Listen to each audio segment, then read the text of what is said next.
Bueno, buenos días a todos. Soy Lucía Alcalá y es un honor para mí hoy estar presentando a estos dos grandes juristas, dos grandes referentes en el derecho de familia, cada uno desde el punto de vista del operador jurídico que es, y ambos con una profunda vocación docente. En primer lugar, Juan José Reyes Gallur, que aunque a él solo le gusta que le presentara, seguro como abogado de familia, pero voy a dar unas pinceladas más de su currículum. Es abogado desde 1988, se colegió en el Colegio de Abogados de Málaga, es abogado del Santo Tribunal de la Rota desde 1989, coordinador de congresos de la abogacía española en el ámbito de derecho de familia, coordinador de la sección de Derecho de Familia durante muchos años, es responsable del asesoramiento jurídico de la Fundación Malagueña de Tutela, asesor en el grupo de asesoramiento de discapacidad, profesor de la Escuela de Práctica Jurídica, profesor de la UNIA, profesor de máster de la abogacía, pero ante todo es un compañero muy generoso, que está dispuesto siempre a compartir todos sus conocimientos con cualquiera que le pregunte y que de sus charlas se desprende la vocación de abogado que tiene y además la contagia. Es un honor siempre contar con él y en segundo lugar, pues con respecto a Antonio Alcalá, aparte de que es mi padre, es magistrado de la sección, es presidente de la sección sexta de la Audiencia Provincial de Málaga. Bueno, sacó las oposiciones de fiscal de distrito en 1977, de jueces en el 79, estuvo en distintos sitios, en Pozoblanco, en Marbella, donde estuvo de juez de primera instancia de instrucción hasta el 92, donde se trasladó a la sección que preside actualmente. Empezó a presidirla en el 97. Aparte de ello, ha sido profesor de universidad, del asociado, de la UNIA, preparador de oposiciones de distintos tipos. Es colaborador habitual de la revista SEPIN, ha sido presidente de la Audiencia Provincial de Málaga desde junio del 2011 a febrero del 2017 y un referente y un pilar fundamental en mi vida. Así que, sin más dilación. Se te ha olvidado profesor de la Escuela de Práctica Jurídica. Bueno, también, de todo, que no ha sido. El aula de Marbella, por eso soy menos conocido. También. Porque he estado en el aula de Marbella, aunque también estuve aquí en la de Málaga, cuando la ley del año 2000, que entonces pues estaba el profesor Soldado y nos movilizó a todos.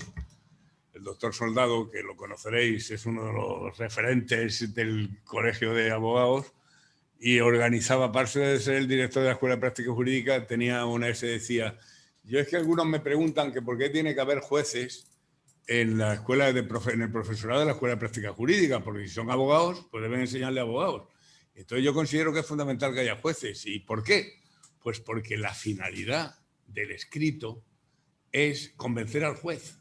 Entonces es muy bueno que sepan cuál es el esquema mental del juez, porque el éxito o no el éxito no es que le haya aconsejado a un abogado que técnicamente sea muy bueno.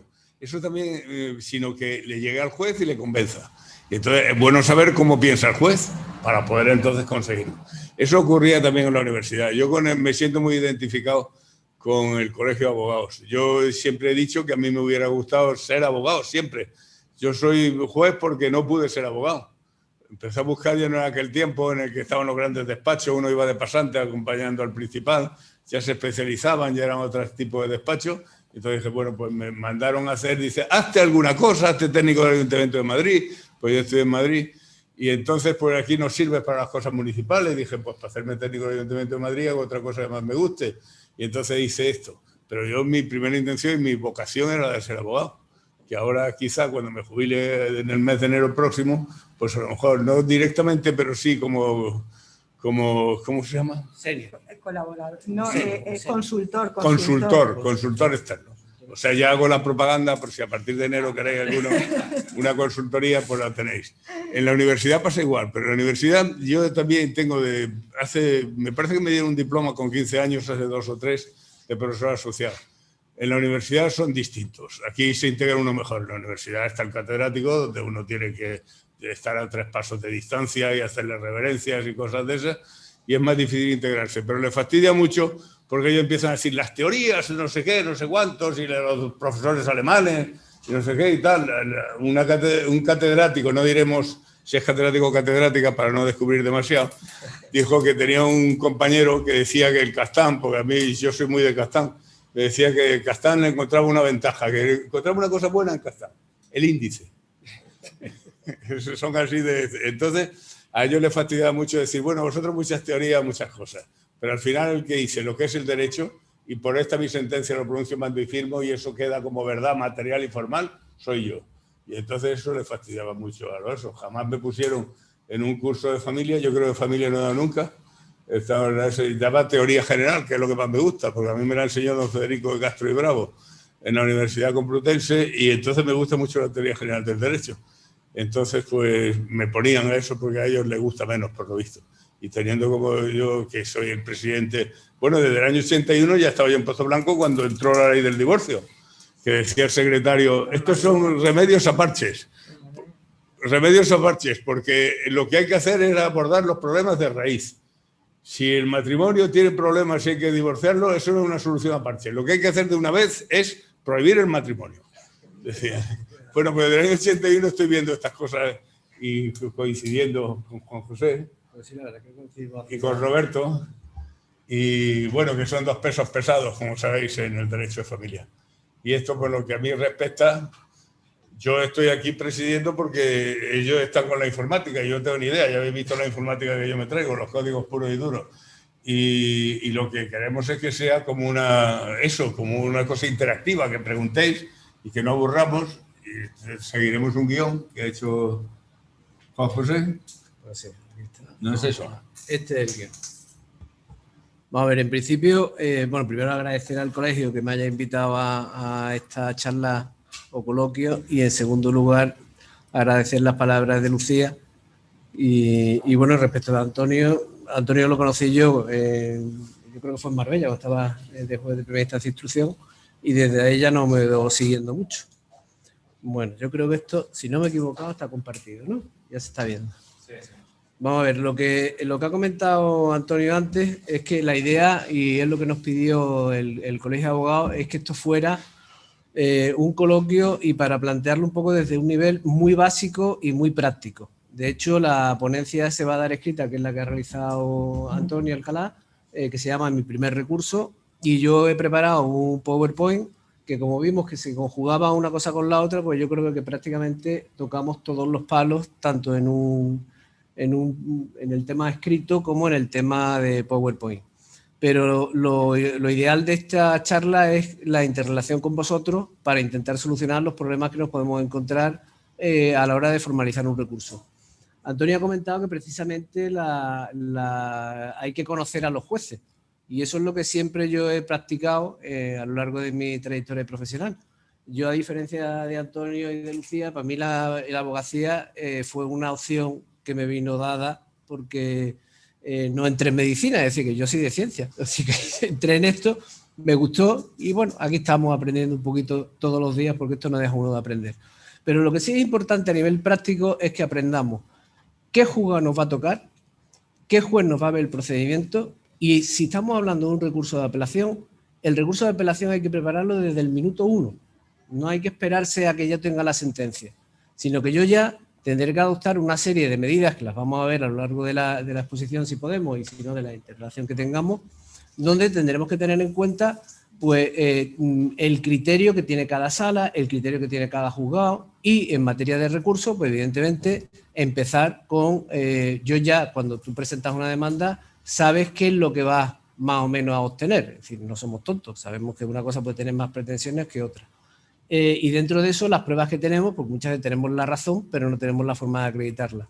Bueno, pues todo eso es lo que a lo largo del procedimiento, y ya más concretamente en el recurso, tenemos que tener presente a la hora de formalizarlo. Y precisamente en ese tema de forma es donde hay que tener en cuenta que lo que no podemos hacer es un churro de demanda ni un churro de recurso. Es decir, yo tengo que hacer una cosa que tenga una exposición, que tenga un formato, que es como nos dice el acuerdo de pleno, ¿no?, que os pongo ahí. Pero ¿por qué viene este formato? Porque ahora ya estamos en la era digital, pero y tenemos todo digitalizado. Pero cuando empezamos, o cuando yo empecé en esto, pues evidentemente se cosían los expedientes con cuerda de pita y con una aguja, se taladraban, yo recuerdo taladrar los expedientes, y claro, tú el formato este, por ejemplo, de ponerle un margen más cortito, pues no podías hacerlo, tenías que ponerle un margen más amplio. ¿Por qué? Porque cuando yo metía y cosía el expediente, pues toda esta parte de aquí no se me vería. Entonces, ¿qué es lo que hacía uno? Pues echaba el formato un poquito hacia el lateral. Como yo empecé además con una Olivetti de carro ancho, papel de carbón y papel de cebolla, después ya fue el primer PC con un disco de 5,25 y tal, pues además jugábamos muchas veces con comprar, cuando eran para las alegaciones del menor cuantía, comprábamos un papel más grueso. Y ese papel más grueso, o incluso de un color más distinto, de otro color distinto al blanco, era porque para cuando el juez tuviera el expediente, que claro, el juez solamente veía el pleito cuando le llegaba para poner la sentencia, y a la hora de abrir todo el expediente se abriera más por la parte del papel más grueso. Son truquillos de abogado que nos enseñaban en aquella época. Pero bueno, dentro de eso, ¿por qué os explico todo eso? Porque ahora tenemos este acuerdo de pleno que nos dice cómo se debe de preparar un recurso, qué extensión tiene que tener el recurso. Evidentemente, toda ese acuerdo de pleno no es jurisdiccional, con lo cual se aplica de una forma muy laxa y evidentemente no te van a desestimar un recurso porque lo ponga de margen a margen, ¿no? Y no lo numere. Pero sí que es importante que, igual que cuando nosotros compramos un libro, compramos una ley de enjuiciamiento civil, queremos una ley que la veamos bien, los que tenemos ya menos vista, pues queremos que tenga la letra más grande, no queremos que tenga una letra excesivamente pequeña o que el papel se me vaya a romper. Ah, que no teníamos duplicada pantalla. Ya está duplicada la pantalla, ya la están viendo desde fuera. Entonces, cuando hacemos el recurso, hagamos un recurso limpio. Es decir, con su separación entre una cosa y otra, con un orden y sobre todo además que sea claro. Lo que no vale es ponerte a explicar de dónde viene o dónde nació la humanidad cuando lo que estamos concretando es el hecho, por ejemplo, de la reclamación de la pensión compensatoria. No te metas a la hora de explicar en ese recurso pues toda la teoría, porque la teoría ya se la sabe el juez y ya se la sabe la sala. Entonces, desde ese punto habrá que hacerlo de una forma esquemática prácticamente. Y además que se entienda a la hora de leerlo. No vale hacer un discurso donde tú empiezas en un párrafo en el principio de la página y no le has metido una coma o no le has metido otro párrafo hasta el siguiente folio, porque eso es que no se lo leen. Y hay que pensar que el que va a resolver el recurso se lo tiene que leer. Y no solo se lo tiene que leer, sino que se tiene que leer todos los días 200 recursos. Cuanta más claridad tengamos a la hora de exponer ese recurso, pues probablemente tengamos mejores perspectivas que otro que lo haga mucho más farragoso ese recurso. Dentro de eso, y ahí precisamente hablando con esa brevedad que se tiene que no abusar de todas las reseñas jurisprudenciales, muchas veces empezamos a poner reseñas jurisprudenciales y empezamos a poner un texto, otro texto, pero no nos vamos al concreto. Lo que hay que hacer es resaltar la parte concreta que sea de aplicación exacta al caso que tenemos. No poner por poner. Por poner muchas sentencias, no creo que la sala vaya a resolver mejor ni vaya a tener más conocimiento porque se le presupone además que esa jurisprudencia ya la conoce. Hay una parte del recurso, igual que en la parte de la demanda, que es el suplico. Lo que no podemos hacer es que cuando presentamos un escrito normal decimos se admita el presente escrito y los documentos que se acompañan y se resuelva conforme al contenido del mismo. Pues igual que eso no es correcto, cuando presentamos una demanda, cuando vamos a presentar un recurso de apelación, lo que no podemos decir es conforme a lo alegado en el presente escrito, o que se acuerde y se desestime se revoque la sentencia conforme a lo solicitado en el suplico de nuestra demanda. No, la demanda es la demanda y el recurso de apelación es el recurso de apelación y la decisión del recurso de apelación no es una duplicidad de la primera instancia, ¿vale? Bueno, voy a decir un poco mi idea. Tu parte. Lo de escribir, lo de atarlo con cuerda, habéis oído a lo mejor una C con cuerda floja o una C con cuerda fuerte, que se decía entonces. ¿Por qué? Porque si era una pieza, por ejemplo, en un sumario que tenía pieza de responsabilidad civil y de situación personal, se unía con cuerda floja y era que se le hacía en el margen arriba, se le hacía un agujero y entonces se ponía una cuerda y se ataba la pieza a la pieza principal con una cuerda floja. Y entonces cuando era con cuerda fuerte era cuando se incorporaban las actuaciones a la pieza principal. Bueno, esto tenéis que tener en cuenta una cosa, que es el derecho a recurrir, que tiene que ser contra las resoluciones que afecten desfavorablemente. No podéis ir con cuestiones de estilo, Además, el 458 os obliga a que concretéis lo que es objeto del recurso de apelación, concretar los extremos del recurso, de los cuales se va a venir luego centrado en eso, porque el principio de dispositivo se ha incorporado en la reforma de la ley del año 2000 al recurso de apelación. Antes se decía que habiéndose notificado la sentencia y encontrándola no ajustada a derecho, dicho sea con todo el respeto al tribunal y con ánimo de defensa, siempre ponía esa muletilla, interpongo contra la misma recurso de apelación. Iba a la sala y mantenía el recurso, hacía un escrito de personación manteniendo el recurso, y uno no sabía lo que iba a consistir. Entonces a lo mejor salía por la cosa más insólita. Uno decía, este recurso va a prosperar completamente, y a lo mejor solamente recurría por las costas. Entonces era un misterio, pero aparte de eso el tribunal podía entrar a todo lo que era, o sea, volvía a ver una segunda instancia con plenitud de resolución y de interpretación de todo lo que decía el procedimiento. Ahora, como todo se va sintetizando, no sé si habéis visto en lo que yo he escrito ahí, las dos teorías del recurso de apelación pleno y el recurso de apelación parcial, porque no puede conocer de todo lo que es objeto del procedimiento, sino solamente aquellas cosas que han sido sometidas y señaladas como objeto del recurso de apelación. Bueno, pues luego ya seguiremos con eso más. Lo único que lo que decía Juan José es que si escribís un mamotreto muy gordo, el juez está cansado, está viendo eso, tenemos que resolver a una velocidad, porque yo puse que fue objeto de chacota y pitorreo en el colegio de abogados, sobre todo en los foros de los abogados, porque las condiciones generales de la contratación, de las cláusulas suelo y gastos y tal, pues claro, sobre todo algunos magistrados son muy apretados, la amiga de Roberto Inmaculada, que se lo daban y señalaba.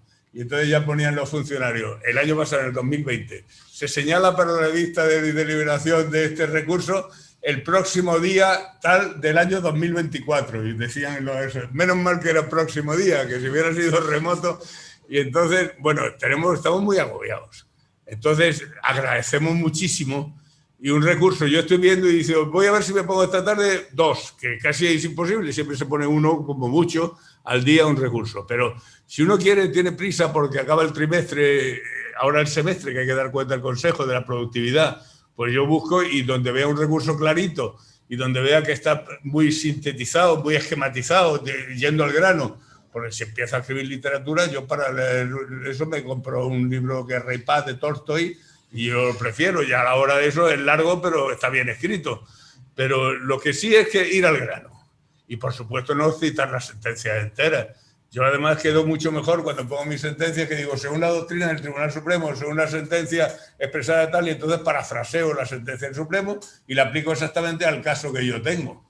Y te queda mucho mejor, porque lo otro es un corta y pega, que sabe uno que no tiene ni el mérito de haberlo estado copiando, porque eso ahora se le da a los bases de datos, sí, y sale entero.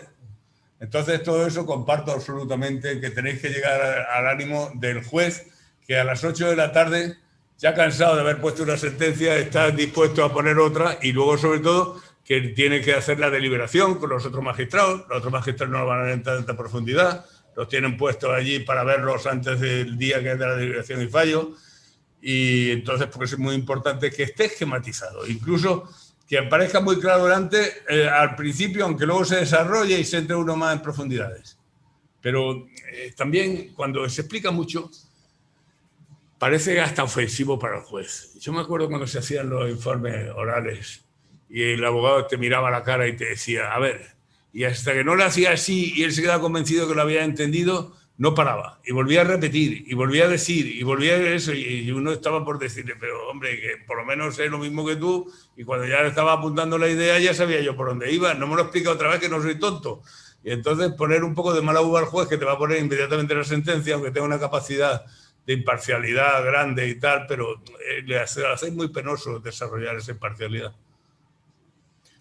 Pues sí, bueno, centrándonos un poco en el tema de cualquier recurso y más concreto en el tema de familia, ahí os pongo un poco el orden de la exposición que debería de llevar cualquier recurso. En primer lugar, bueno, como os pongo también arriba, la enumeración de los documentos que sea correcta y ordenada y sobre todo ahora en el tipo de digitalización que cuando escaneemos un documento, que ese documento sea legible. Pues claro, muchas veces por aquello de que pese menos, por aquello de que la fotocopia que me dieron venía regular y al escanearla, en vez de escanearlo a 300 lo he escaneado a 150 pp, pues que cuando el juez vaya a ver ese documento, tanto si es por fotocopia como si es por PDF, que sea un documento que lo pueda ver. Lo que no vale es que tengas tú que estar ahí mirando cuántas veces nos pasa a nosotros cuando vamos a sala al juzgado y nos dan la documentación y dicen, pues que esto no hay quien lo lea, ¿no? Porque es que no se puede ni leer. Que esté ordenado, que esté numerado. Eso es lo que hemos comentado y lo que también comenta Antonio, es que la otra parte también está cansada. Entonces, y después hay una cuestión que también es importante que tengamos en cuenta. El juez no conoce el pleito y muchas veces tenemos el grave defecto de pensar que el juez lo conoce, porque nosotros sí no lo sabemos. Y ese es un problema, porque después te quedas tú, joder, pues no he explicado yo esto, que se me ha olvidado, que era más importante de lo que estaba hablando, porque te has centrado a lo mejor en lo que ha aportado la otra parte, o estabas escribiendo tan interrumpido y no hila lo que estabas hablando. Bueno, pues centrémonos en que el que va a leer el escrito, en este caso, del recurso de apelación, tiene que saber todo lo que tú sabes, pero tampoco irte todo por las ramas. En cuanto a cuál es el orden, bueno, pues como os pongo ahí, el orden es primero hablar de las posibles nulidades que se puedan haber producido a lo largo del procedimiento. Si es apelado, pues evidentemente de las causas de inadmisión que pudieran existir para que el recurso no sea admitido a trámite. Y en segundo lugar, las posibles infracciones de normas y garantías que sean procesales. Es decir, estamos diferenciando lo que es la nulidad de las garantías procesales. Y después hacer la referencia a cada una de las medidas del objeto. Diferenciemos de forma esquemática cada una de las cuestiones, ya en función de lo que uno quiera poner. Yo normalmente suelo ponerlo siempre atendiendo, pues, yo lo que no sé por qué sale esto de aquí. Ah, porque esto se ha quedado aquí. Vale, pues, lo paso para acá. ¿Y esto? Bueno, ¿que nos ha colado por ahí? Bueno. El hacer referencia a primero empezar por las medidas que sean de contenido público, si son las que estamos recurriendo, después pasar a las de libre disposición y en último lugar, si hay una cuestión que sea referida al tema del régimen económico, que quizás luego lo podemos plantear en el tema del debate, si es objeto o no del procedimiento y si pudiera ser objeto de apelación, el que se determine qué procedimiento matrimonial es el que sigue entre las partes o cuándo cesó el régimen económico o cuándo comenzó, porque eso tiene evidentemente una trascendencia cara a la posibilidad de los establecimientos tanto de pensiones compensatorias como de compensaciones económicas del 1438 del Código Civil en materia de compensaciones tras la extinción del régimen de separación de bienes. Como os pongo, en resumen, lo que hay que hacer un poco es facilitar la labor al ponente. Bien. Bueno, vamos a hacer una... Yo creo, por eso que os decía que me gusta mucho la teoría general del derecho, que para aplicar normas jurídicas, y sobre todo normas jurídicas que son conceptos jurídicos indeterminados, como son todos estos, hay que utilizar mucho las fuentes del derecho.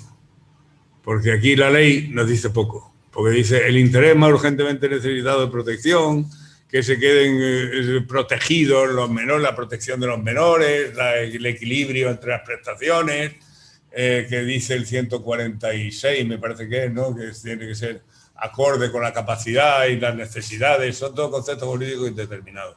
Entonces aquí yo no he visto nunca aplicar los elementos que integran la interpretación del derecho, que es la costumbre, el uso, siempre que sea secundum legem, entonces sea, o por lo menos no sea contra legem, o preter legem, si no hay, pero incluso como es habitual en un sitio, como es, por ejemplo, todas esas normas que se dice, que viene establecido la pensión mínima vital. Pues eso es un concepto que se hace pues por costumbre, es consuetudinario, es lo que se tiene establecido. Y sobre todo los principios generales del derecho, que son esos grandes elementos de dogma jurídico, de la protección del interés más necesitado de protección y todas estas cosas.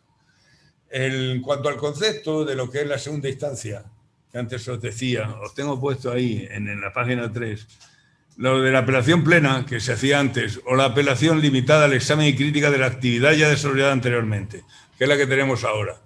Pero no debéis olvidar que, a diferencia del recurso de casación, donde solamente tiene que enjuiciar si hay vulneración de ley o de doctrina legal y solamente si la encuentra, pero no entra en la interpretación de la prueba ni entra cualquier cosa, sino solamente si ha habido error, ha habido infracción en la ley o en la doctrina legal o el interés casacional por haber resoluciones de distinto tipo, en la segunda instancia, el recurso de apelación es una segunda instancia, donde el tribunal mantiene íntegra su capacidad para establecer, para entrar y valorar la prueba y poner una resolución que sea completamente contraria a la que viene establecida en la primera instancia.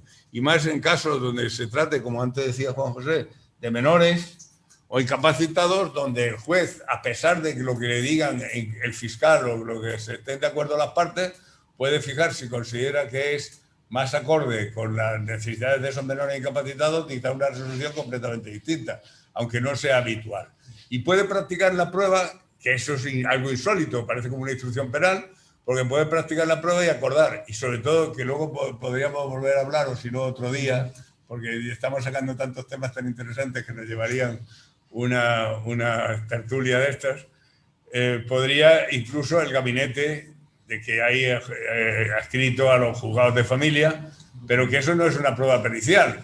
Eso no se puede utilizar como prueba pericial. Que lo vean, no, eso lo tiene establecido para que a instancia de parte o del Ministerio Fiscal o por haberlo acordado directamente el juez, pues pueda realizarse un informe y conforme al informe que reciba el juez, adoptar una medida completamente distinta a la que hayan dicho los demás. Entonces esto viene de que el origen en la jurisdicción penal, la jurisdicción contenciosa administrativa, que es muy moderna, y la social, que es una emanación del derecho civil, son jurisdicciones espurias. El único derecho auténtico es el derecho civil. Porque antes el derecho penal pues lo hacían los guardias y el que tenía el poder ejecutivo castigaba, sancionaba y castigaba las transgresiones jurídicas que se hacían. Y la justicia penal viene desde el siglo XIX, desde el constitucionalismo, y la social y la contenciosa administrativa del siglo XX. Entonces, la justicia civil, por el contrario, y en procedimientos de menores, tenemos ahí abajo un cuadro, un grabado puesto en la pared del juicio de Salomón, no sé si lo habéis visto, que decía, vuelvo a recordar al profesor Soldado, que decía que lo que no le parecía bien que el Colegio de Abogados hubiera puesto ese juicio, que es uno de los primeros juicios que se recuerdan. El juicio de Salomón, que ya sabéis que son dos mujeres, se había ahogado, habían asfixiado durante el sueño a uno de los niños y las dos pretendían que el vivo era el de ella. Y entonces acudieron a Salomón y dijo que lo partieran por la mitad. Bien, pues entonces decía que cómo ponen eso en el Colegio de Abogados cuando ese es un juicio en el que no se recuerda que utilizasen abogado ninguna de las partes, sino que eran directamente al juez, que era entonces Salomón. Pero entonces la justicia civil viene de las antiguas, la costumbre de la audiencia regia que tenían los reyes. Una de sus obligaciones era resolver las cuitas y los problemas que se les suscitaban a sus súbditos. Entonces se acudían al rey un día que señalaba, a la semana o cada mes o lo de fuera, y les ponían. Pero cuando los reinos fueron siendo mayores, los problemas jurídicos más complejos, entonces el rey ya no podía solucionarlos. Entonces acudió a unos expertos en derecho que hacían la ficción de que el que estaba oyéndolo era el propio rey, o sea, se administraba la justicia en nombre del rey. Entonces estos, que se llamaban oidores, fijaros, estos oidores después se fueron integrando en las audiencias. En la jurisdicción penal eran los alcaldes de casa y corte, que eran los que impartían justicia, que eran más administrativos, pero los oidores eran técnicos jurídicos. Entonces esos oidores se fueron estableciendo en las chancillerías, que la primera fue la de Valladolid, y después se puso la de Granada, una de las más antiguas. Entonces, por delegación, actuaban los jueces de primera instancia en los distintos lugares del territorio de la Chancillería. Entonces, cuando alguien no estaba conforme con lo que le hacía el juez, porque quien de verdad tenía la jurisdicción atribuida directamente del rey era la Chancillería. Y entonces, apelar quiere decir invocar, llamar, acudía, gritaba, decía, Chancillería, señor oidor, que me están haciendo mal un juez. Entonces el juez, el oidor, le decía al juez, devuélvame la jurisdicción para que yo la revise. La revisaba y una vez que la había revisado, con lo que fuese, se la volvía a mandar al juez. Ese es el efecto devolutivo del proceso.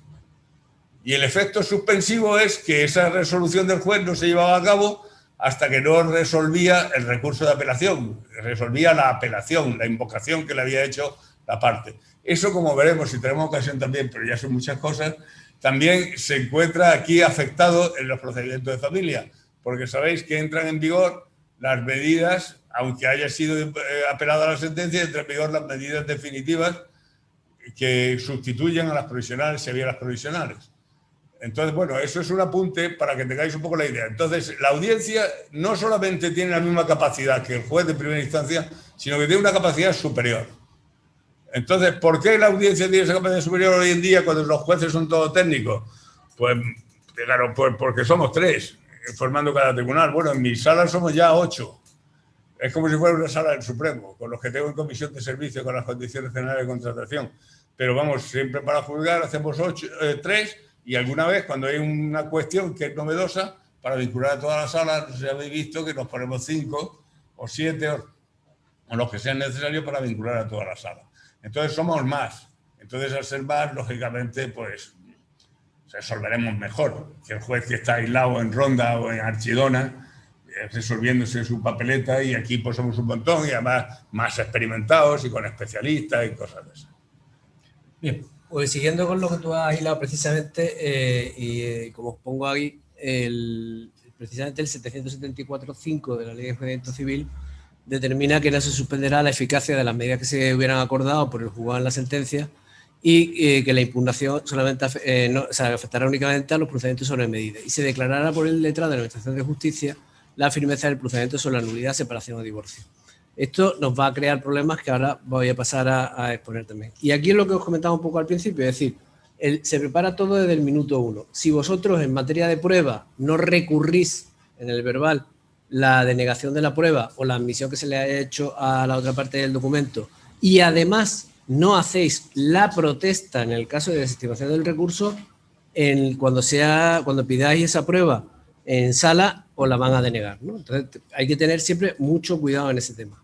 Precisamente el problema que se ha planteado muchas veces, desde que se empezó en vigor la ley del año 2000, que estuvimos además, Antonio y yo, en la parte de familia, recorriendo las delegaciones, intentando ver cómo se iba a aplicar esa ley, pues tenemos los problemas del artículo 774.5 y el 525 en cuanto a la ejecución provisional o no de todas las medidas. El divorcio, se puede uno divorciar mientras está apelándose la sentencia, la pensión compensatoria tiene eficacia desde el minuto 1 que se dicta, o hay que pedir la ejecución provisional de la sentencia. Si estamos hablando, muchas veces nada más que hablamos de pensiones compensatorias, pero no nos olvidemos que el artículo 98 del Código Civil habla de las indemnizaciones que se establecen en los casos de nulidades, que eso mucha gente no se lo estudia. Tampoco nos estudiamos el tercer régimen económico matrimonial que hay, ¿no? Que es el de partición, o sea, que ese tampoco se aplica. Pero tenemos las indemnizaciones del 1438 que cada vez se están aplicando más, ¿no? Entonces, todo eso es ejecutable. ¿Tiene efecto retroactivo o no tiene efecto retroactivo? Pues ahí tenemos toda esa discusión, que no sé si Rafa, que ha presentado un recurso ahora hace poco, también tiene algo que participar en él. Y después el despliegue que tienen los efectos de los alimentos y la aplicación del 148 del Código Civil, ¿no? Que es la que te dice que los alimentos son debidos desde que se reclaman, ¿no?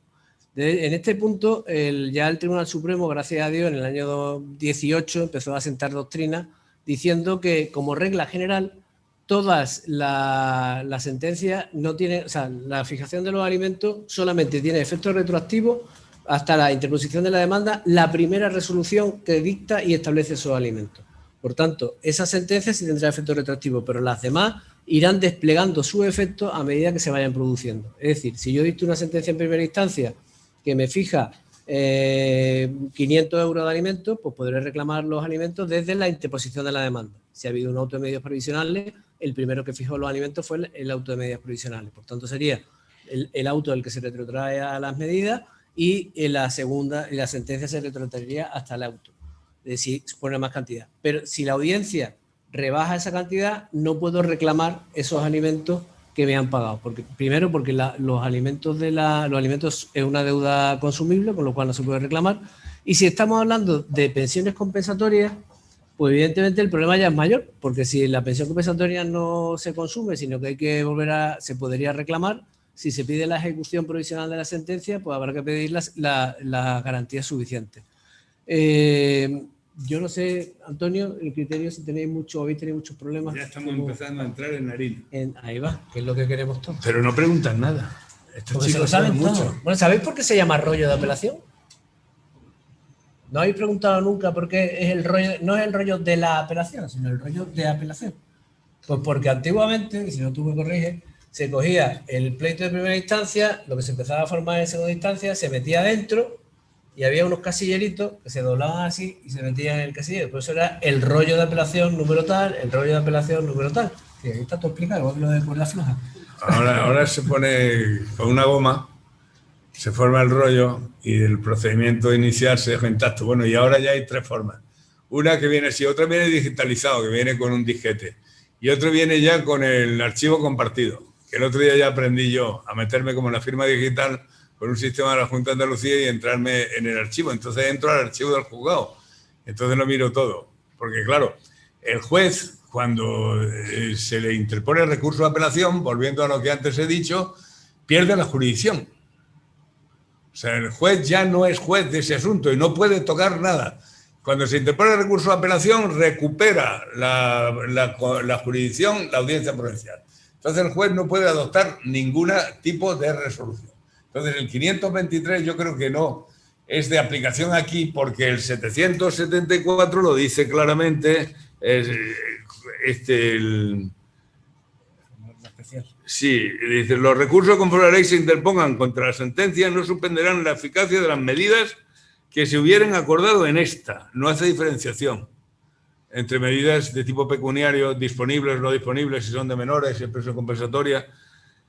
Si la impugnación afectare únicamente al procedimiento sobre medidas, se creará por el secretario judicial la firmeza del procedimiento sobre unidad de separación o divorcio, o sea que se puede volver a casar. Si solamente están discutiendo medidas, pero no discuten el divorcio, por ese principio de que la apelación no es, viene limitada al examen y crítica de la actividad ya realizada anteriormente y por tanto al principio disponible del apelante, pues entonces si no se ha impugnado, que nunca se impugna, porque ya sabéis que ahora el divorcio y la separación son causas tasadas, vamos, que son totalmente dependientes de la voluntad de la parte. Entonces el divorcio se podría inscribir en el registro civil perfectamente y podría volver a casar. Y entonces, en cuanto a las medidas, si lo que se han impugnado son las medidas, como bien establecidas, cuáles son las medidas, pero de todas formas, las medidas entrarían todas, serían eficaces y entrarían en vigor. En cuanto a lo de las pensiones alimenticias, eso ha habido mucha polémica y, bueno, yo no estoy conforme con el Tribunal Supremo, lo que pasa es que en algunos de esos tengo un de defensa, invocando el artículo 1, y que nos habla también de las resoluciones de pleno. Cuando se convoca al pleno al presidente de la Sala Primera, quiere decir que quiere establecer jurisprudencia desde ya. Entonces se puede incurrir hasta en responsabilidad. Porque, por ejemplo, ha habido casos que son sangrantes del IRPH, que primero se dijo que sí, luego se dice que no, ahora otra vez se dice que sí, y entonces a un señor, porque le he visto el recurso, en lugar de en noviembre, se lo he visto en diciembre, le estoy diciendo lo contrario, y le tengo que explicar eso para no incurrir yo en responsabilidad, de que le reclame la responsabilidad al Tribunal Supremo si quiere. Bueno, ¿por qué no se pedían los alimentos? Porque fundamentalmente el artículo 148, me parece que es el que dice eso, está en el 142, que son los alimentos entre parientes, no en el artículo 90 ni en el 91. Entonces nosotros entendíamos, yo creo que es la interpretación más ajustada de derecho, que el que interpone una demanda de nulidad, separación y divorcio puede pedir medidas provisionales previas antes de interponer la demanda. Puede poner después medidas provisionales coetáneas y después ya las definitivas. Entonces, ¿qué más quiere? Encima ahora le vamos a poner que le vamos a dar los alimentos si no lo ha pedido, pudiéndolo poner, porque no se puede decir que el abogado que necesita llevar necesariamente abogado y el abogado tiene que conocer el derecho. Entonces, si no lo ha pedido, pues ahí no. Si se han pedido provisionales, pues las provisionales son sustituidas por las definitivas que cobran firmeza. Pero empezó el Tribunal Supremo. Pues yo es que tengo una teoría sobre el Tribunal Supremo, que no sé decir aquí porque estamos muy en público y no lo voy a decir. Se graba, cuidado. Por eso. Está grabando. Entonces resulta, como ya me voy a jubilar, ya me da lo mismo, pero que yo entiendo que lo de los alimentos al final, pues dijeron que sí, que los alimentos se podían pedir. se podían pedir. Pero lo que ocurre es que ahí hay una distinción. Para que se puedan dar, si los alimentos se darían únicamente con la sentencia, porque tiene un efecto constitutivo, no declarativo. Y además en los alimentos entre parientes igual tiene un efecto constitutivo. Lo único es que dice que se darán desde que se interpone la demanda, pero tiene un efecto constitutivo. No es que se tenga derecho y se declare allí, sino que se tiene derecho porque se ha pedido y se ha declarado así en la sentencia. Entonces, si es así, lo que hay que hacer es pedirlo con la demanda. Entonces pedir que con eso, o por lo menos que la sentencia diga, que se ha mantenido, que diga la sentencia que los alimentos entrarán en vigor desde el momento de interposición de la demanda. Si no, nosotros no vamos a decir eso. Y cuando lo modificamos, por cualquier cosa que decimos que no ha lugar a la petición, o que ha lugar, siempre procuramos no dar una cantada ni dejar en mal lugar al compañero, que lo ha dicho de forma razonable, aunque nosotros entendamos otra cosa. Y entonces solemos decir que los efectos alimenticios que se declaran en la sentencia de segunda instancia, si no se han declarado, se declaran entonces, tendrán efecto desde el momento de la sentencia de segunda instancia. Y si se suprimen, pues que se producirá ese efecto desde el momento del dictado de la segunda instancia. Porque si no, realmente se produce un problema serio y grave. En asuntos de estos, como donde son, y otra cosa que podríamos tratar, si no viene ahora a continuación, es el efecto voluble. Bueno, me parece que tú querías preguntar algo. Sí, Ya le he tocado la figura sensible.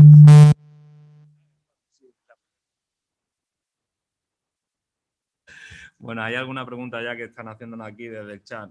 Nos pregunta una compañera, Alicia, dice: me gustaría saber qué ocurre en relación a la pensión de alimentos establecido por primera vez en favor de un cónyuge, pero el menor ha sido alimentado y cuidado por el cónyuge que los tiene que abonar hasta esa fecha de sentencia. Nada, que lo hubiera pedido antes. Porque lo que sí puede es las previsionales, incluso las previas anteriores, en el momento en el que se produce la ruptura de la familia, acude al abogado. Y que no necesitan acudir al abogado, porque eso lo puede hacer sola o solo acudir al juzgado. Es decir, que se le señalen unas medidas, las llamadas provisionalísimas, que son las del 102, 107, 103. Entonces, en esa tiene como una especie de ayuda familiar, que no es distinto de los alimentos y es distinto de pensión compensatoria, que entonces no se puede pedir pensión compensatoria, pero vamos a suponer que es una familia que tiene una tienda de ultramarinos en la misma casa y resulta que entre el marido y la mujer llevan la tienda, un negocio pequeñito y tal. Entonces, el marido sale. O el marido se queda porque a lo mejor para defender el negocio se queda el marido porque la mujer tiene que cuidar de los niños. Se produce la ruptura, pero el negocio sigue en explotación. Todavía se tendría que esperar hasta la ejecución de sentencia, porque además el negocio es de los dos. Entonces, ¿qué es lo que dice el 103? Que se fijará una cantidad para el sustento de la familia. Es como una medida que luego no tiene nada que ver con lo que va a ser alimentos, que luego será alimentos para cada niño, porque es importante señalar los alimentos para cada niño, porque el que ya sea mayor de edad o haya conseguido la independencia, no hay que volver a tocar la sentencia. Se dice 300, 300, 300 en lugar de 900. Pero en este caso sí se pone 600 de ayuda, de soporte, incluso para que le dé el que sigue manteniendo el negocio, si se queda él o ella en la tienda, le pase al otro una cantidad suficiente para que pueda seguir manteniéndose mientras se determina. Entonces, eso lo puede pedir desde el mismo momento. Y ya en las medidas provisionales ya sí puede ir pidiendo unos alimentos, porque ya sí se fija con un principio de más estabilidad. Pero fijaros que eso solamente va a durar estrictamente el tiempo que dure el proceso en primera instancia, que tampoco va a ser tanto. Porque inmediatamente, aunque se haya apelado la sentencia, son sustituidas por las medidas definitivas. Entonces, ahí no hay problema con lo que pregunta la... Vale. Tenemos... ¿Qué quiere? Un segundillo, antes de traer. Ahí quizá el problema donde se puede plantear más es en el tema de la pensión compensatoria.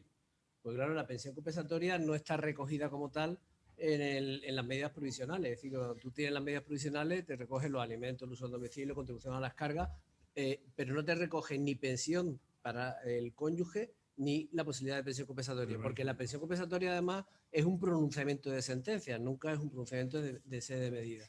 ¿Qué es lo que se ha utilizado muchas veces en la práctica? Porque se solicita, por ejemplo, un caso donde no hay niños, ¿no? O ya todos los hijos son mayores e independientes. aunque conviva en el domicilio, pues la petición de alimentos para esa señora no nos encaja. ¿Qué es lo que se hace? Se pide como contribución a las cargas, al fin y al cabo, ¿vale? Entonces, después viene la sentencia y la sentencia es la que ya fija la pensión compensatoria y ya de ahí vamos al recurso, ¿no? Eso es quizá un poco por dejarlo aclarado, ¿vale? Sí, que habla de si procede hasta... Claro que en esas primeras medidas previas, anteriores, a lo mejor el que sale fuera del grupo familiar, pues entonces no tiene el control de la economía familiar, que a lo mejor es muy desahogada.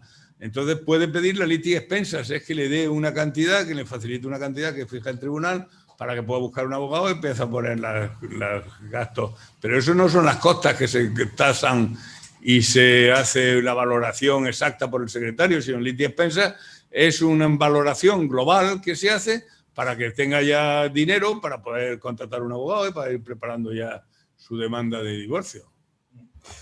Sí, nos preguntan también si, entiendo que lo que nos están preguntando es si la audiencia tiene algún criterio en relación a si es ejecutable una pensión de alimentos, en este caso hablamos de un menor de 17 años, que vive con el progenitor no custodio y por tanto no está con el, en este caso quien solicita la ejecución es el progenitor que tenía la custodia. Sí, ese es un caso muy clásico. Lo tenemos eso ya muy definido. Si, como ocurre muchas veces, se ponen de acuerdo y no modifican las medidas, sino que se va con ciencia y conciencia de uno de ellos, porque dice, bueno, que se venga el niño conmigo, porque tal, por cualquier circunstancia, porque el niño incluso, como tiene 17 años, como hacen la pregunta, prefiere irse con el otro. Entonces, lo lógico sería hacer una modificación de medidas, que se puede hacer con un convenio regulador, puesto que están de acuerdo, pero ¿qué ocurre si no lo hacen? Como se meten con los jueces, todas las preguntas van contra los jueces, vamos a meternos ahora con los abogados. Entonces resulta que este no le dice nada y se va con el otro. Y cuando ya tiene 25 años dice, va a hablar con un abogado y le dice, pero tú tenías la custodia, tenías una pensión a tu favor desde que tenías 17 años, tienes 25. O sea, a ti te debe 8 años de alimentos. Entonces ahí nos escapamos con la teoría del abuso del derecho. Pero el abuso del derecho tiene que ser evidente. Tiene que ser clarísimo que ha habido un acuerdo de los dos, que el niño está, ciencia y paciencia, o la niña, con uno de los progenitores distinto del que quedó a la guardia y custodia, que entonces ya no sería, pero sí señalado alimentos y que estuviera conviviendo con uno de ellos, entonces ya sí sería si fuera de forma evidente. Si no, si ha sido poco tiempo porque el niño se ha ido y es una situación que han mantenido, el otro no quiere que se vaya, pero de todas formas, claro, no lo puede atar a un niño de 17 años a la pata de la cama ni llamar a la policía cuando se quiere marchar. Entonces se ha ido y el otro no quiere, ninguno de los dos, los dos quieren estar con él. Entonces lo lógico es que inmediatamente prepare una modificación de medidas diciendo que el niño se valore y que como ya el niño con esa edad tan próxima a la mayoría de edad no se puede obligar, pues que se cese en el pago de la pensión compensatoria, puesto que se lo está prestando. Y es más, que le preste los alimentos en sentido inverso, el otro progenitor. Yo creo que con eso estás... Sí.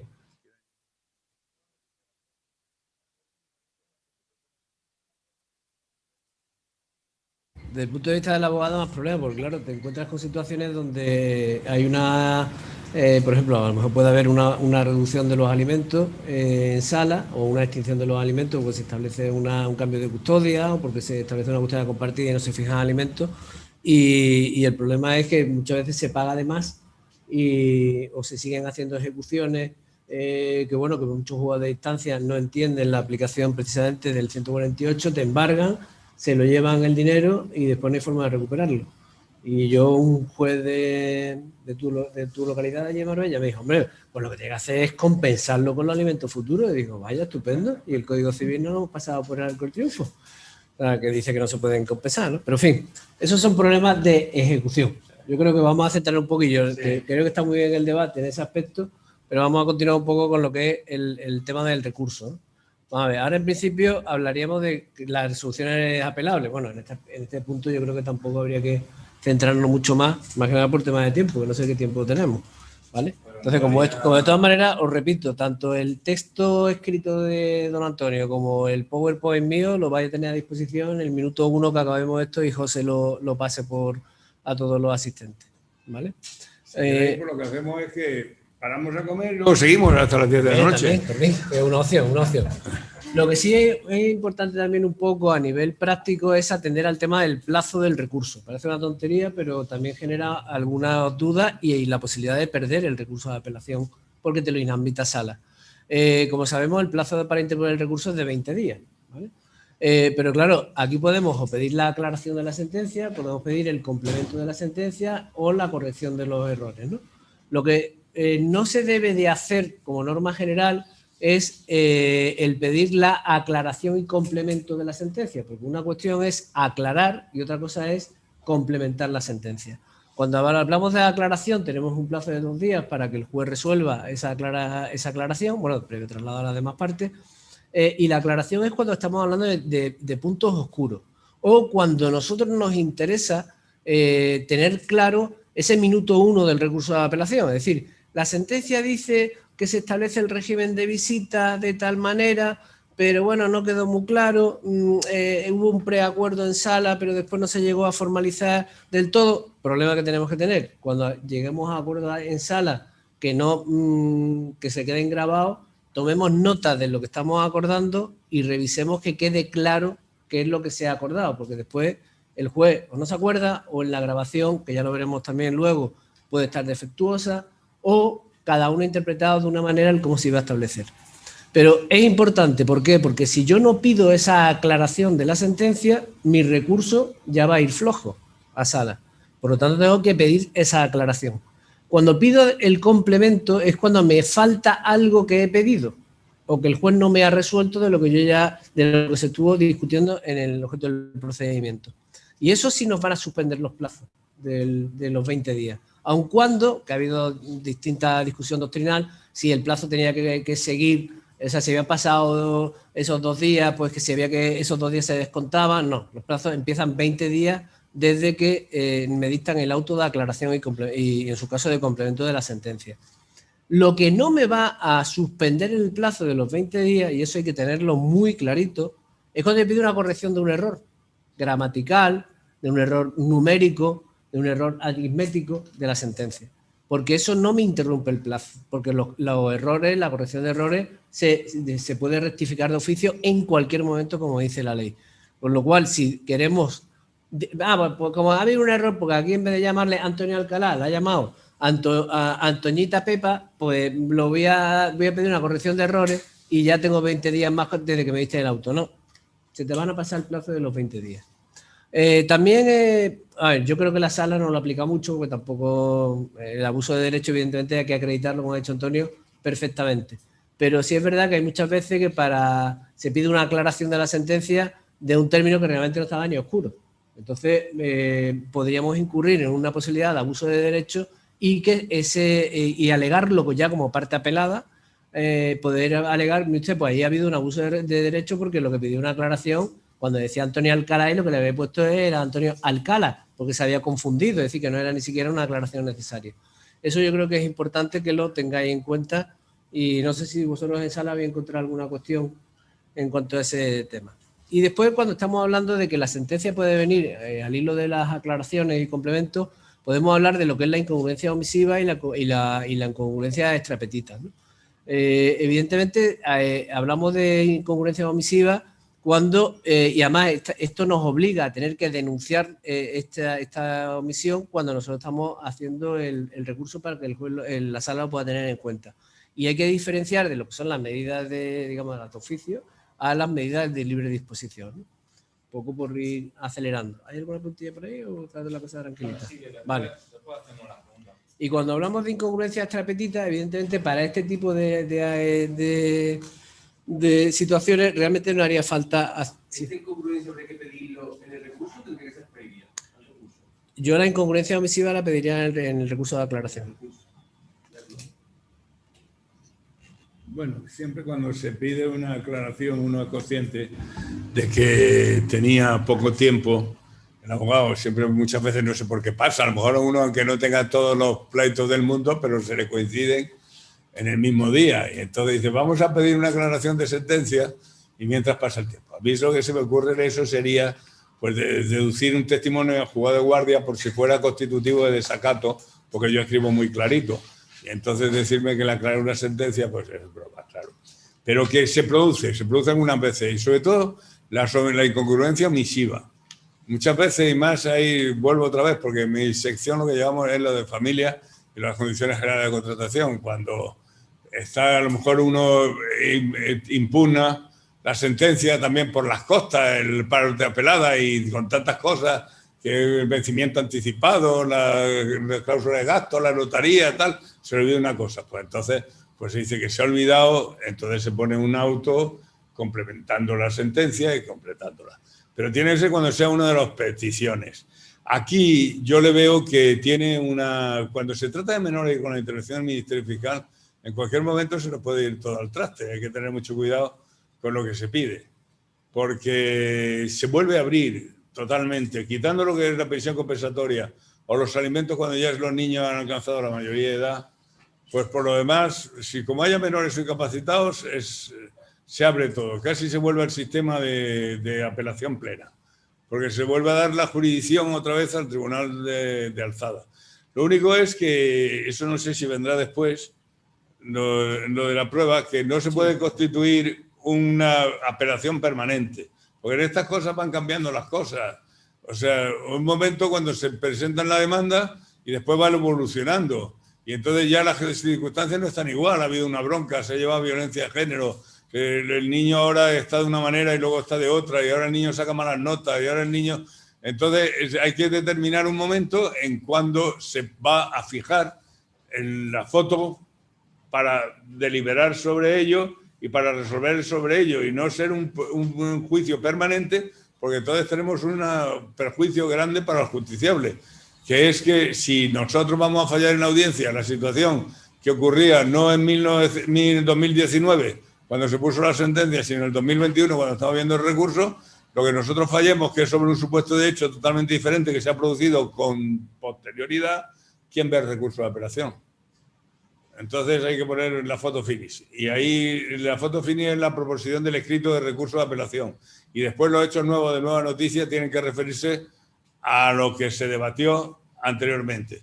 Pero no buscar siempre, constantemente, sobre todo cuando estamos poniendo un pleito. Ahora estamos poniendo un pleito de 2019, comenzando con el de 2020. Entonces, pues claro, han pasado 2 años y una familia y más se llevan mal, han pasado miles de cosas. Pues sí, don Antonio, Juanjo, tenemos varias preguntas, si os parece, hacemos varias preguntas que se han ido suscitando y que nos han llegado a través del chat, y después, si queréis, pasamos ya directamente a lo que es el 217, un poco a hablar sobre el tema y todo ese tema. Las preguntas. Nos pregunta una compañera, si la sentencia de primera instancia en el fallo no se contempló la retroactividad, yo creo que esto ya lo hemos hablado de los alimentos, si se puede pedir igualmente. Yo creo que eso es lo que ha dicho... Perdón. Yo creo que eso es lo que dijo antes Antonio. Es decir, es importante que cuando preparemos la demanda, en esa demanda ya dejemos claro si pedimos la solicitud de esos alimentos desde la fecha de la presentación de la demanda. Lo ideal es, lo ideal no, yo creo que lo coherente es que si yo preciso de alimentos pida mis medidas provisionales, o bien las previas del 103 o bien las coetáneas en el procedimiento. Y cuando pido las coetáneas, en la parte del suplico de las coetáneas, que está en el otro cívico de la demanda principal, pedir que además se me paguen los alimentos desde la presentación de la demanda. Y después, si sale la sentencia, porque no se ha resuelto, porque sea, la práctica judicial es la que tenemos, es decir, me fijan fecha de medidas provisionales para el día inmediatamente posterior, que es dentro de 3 meses. ¿Para qué? Para que ya hayan pasado los 20 días hábiles para haber pasado los 20 días hábiles, y el día de la pieza de medida celebro la vista principal. Por lo cual no he tenido medida. Un disparate. Bueno, ya, pero es lo que hacen los juzgados. En la parte de queja de los abogados. Entonces, claro, ahí hay que volver a reiterar. Mire usted, ahora me va a fijar usted unas medidas definitivas, que son las de los alimentos de los hijos. Pero a lo mejor se me olvidó pedirlo en el suplico de la demanda, pero ahora digo que usted me ponga los efectos retroactivos. Y si no, cuando me diste la sentencia, porque también se me olvidó en vista de decirlo, pido aclaración. Oiga, acláreme, dado que no se han celebrado las medidas previas, que yo presenté la demanda hace 4 meses, que además este señor, como dicen las resoluciones judiciales, salvo que de otro modo yo lo haya pagado los alimentos, tendrán los efectos del 148 de la presentación de la demanda, pues dígame usted que como los niños no están conmigo, ni el padre ni lo ha visto, bueno, el que sea, pues que ponga los efectos. Y lo pido la aclaración de ese término, que no sé, que es una aclaración, en este caso sería una aclaración y complemento. ¿Vale? Vale. Otra cosa, el auto que resuelve la aclaración no es susceptible de ser nuevamente aclarado. Sería aclarado únicamente, o sea, podría pedirse aclaración de aquel auto que haya hecho una fundamentación para el complemento de la sentencia y ese auto entiendo yo que sí sería susceptible de nueva aclaración, ¿vale? Vale. Nos preguntan también... Tenemos aquí en la sala...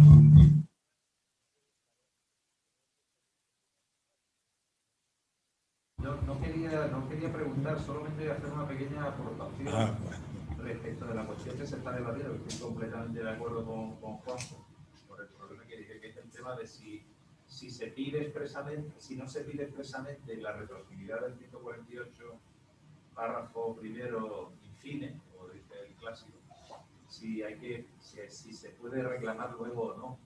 Esa cuestión yo he tenido ocasión de verla de cerca y, aunque yo siempre lo pido para evitar el problema que os voy a comentar, había una cierta tensión entre algunos tribunales que entendían que por aplicación del artículo 18 de la Ley Orgánica del Poder Judicial las sentencias se tenían que ejecutar en sus términos, y si eso no se contemplaba en la sentencia porque no se había solicitado, no se podía reclamar, y otros que entendían que, como consta en ese precepto, el 148.1, por Ministerio de la Ley, aunque no se pida, se puede reclamar desde la presentación de la demanda.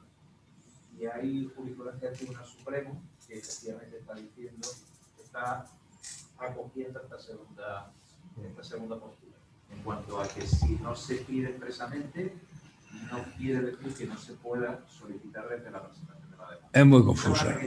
Es muy confusa la doctrina. Yo antes lo he dicho cuando he estado en tentación de meterme respetuosamente con mis queridos compañeros su procedimiento en la materia.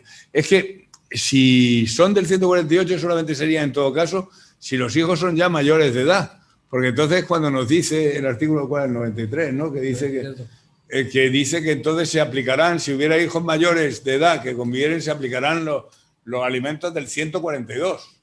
Entonces la única base, si los hijos son menores de edad, no hay base ninguna para pensar que eso, sino que son los que establece el artículo 90 y el 91 con referencia a los artículos que le siguen, que no serían alimentos entre parientes, que son mucho más laxos. Los alimentos entre parientes depende de la capacidad de uno y de las necesidades del otro. Pero lo de los alimentos de los niños, el 110, entonces en eso exige hasta el sacrificio del padre o de la madre, que normalmente el padre, porque se queda con la madre casi siempre, pues dijéramos estadísticamente, y entonces, pero yo siempre digo, pues si tiene buena salud, tiene 30 años y no encuentra trabajo, porque se ponga a descargar en el muelle de sacos de cemento o se vaya a Almería, esto de los invernaderos. Vale. Con el planteamiento, por supuesto, de hecho, preventivo.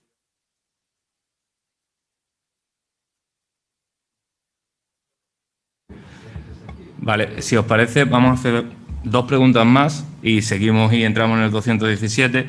Y hay un montón de preguntas. Lo que sí les ruego a los compañeros es que las preguntas sean un poco sobre la temática. Yo sé que es muy tentador tener aquí a don Antonio y Juanjo para que resuelvan o den luz a determinados asuntos muy particulares, pero estaría... Sí, pero estaría bien que las preguntas fueran más genéricas y menos concretas en ese sentido, porque, bueno, así aprendemos un poco todos, ¿no? Entiendo que me están preguntando aquí si la sala tiene algún criterio en relación a estos críos que están estudiando oposiciones, hasta qué fecha se considera razonable estudiar una oposición para seguir dando pensión de alimentos. Eso, como dice Michael en Historia Interminable, eso es otra historia. Hoy no, bueno, eso sí es lo de la historia de los ninis. Sí. Pero eso es muy valorativo.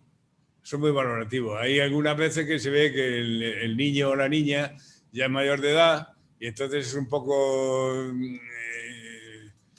un poco resistente al trabajo, que no es laxo laboral, y entonces pues se matricula a lo mejor en el instituto o en la universidad a distancia o para hacer el bachillerato a distancia, y entonces se ve que ni ha aprobado ninguna asignatura ni ha hecho nada.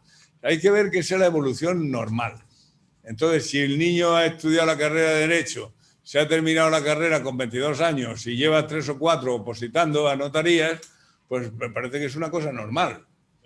Entonces es un poco valorarlo, sobre todo si hay alguna duda, yo lo que le pondría sería, oye usted, no ha ido a examinarse, es que no ha asistido a ninguna convocatoria, pero es ver un poco si el esfuerzo, sea más listo, tenga más o menos suerte en los exámenes, lo está llevando, y la oportunidad que se le puede dar, que normalmente pues 5 años, pues las mías en la judicatura, me parece que hay un promedio de 5 años de estudio de promedio para sacarlas, sí. Porque hay algunos que están 7 y 8 y 9.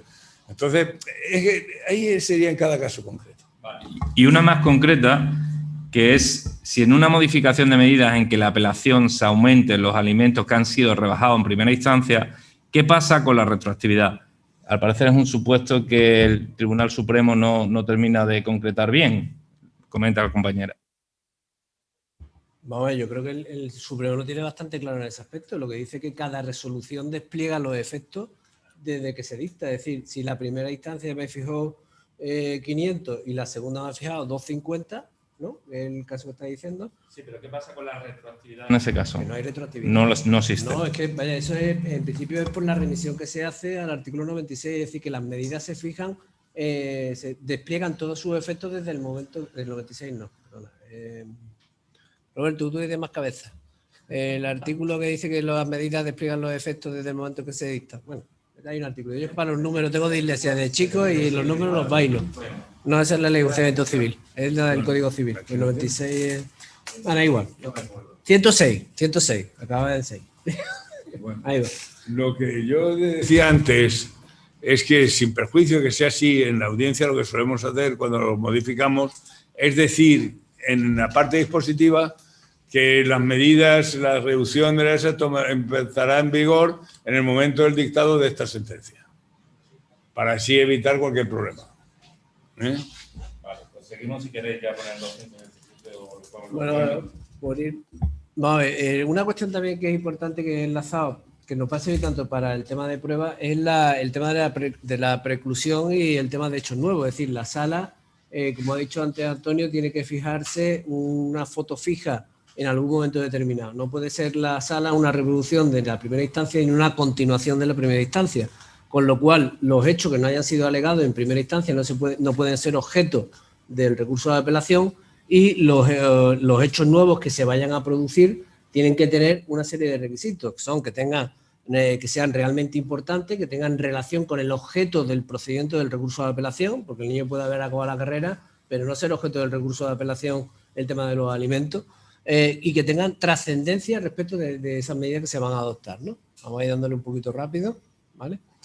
Aquí una mención sobre el tema del depósito a recurrir, que si tienes justicia gratuita no hay depósito, y si no lo pagas tienes plazo del que te concede el letrado de la Administración de Justicia.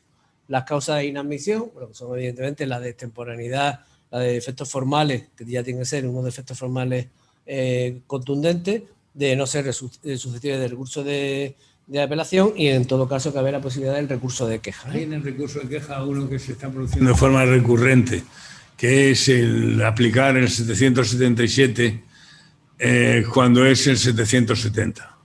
Lo hemos tenido en varias ocasiones ya, que es que llegan a un acuerdo en el momento del juicio, entonces firman un acuerdo allí, entonces el juez dicta sentencia conforme al convenio.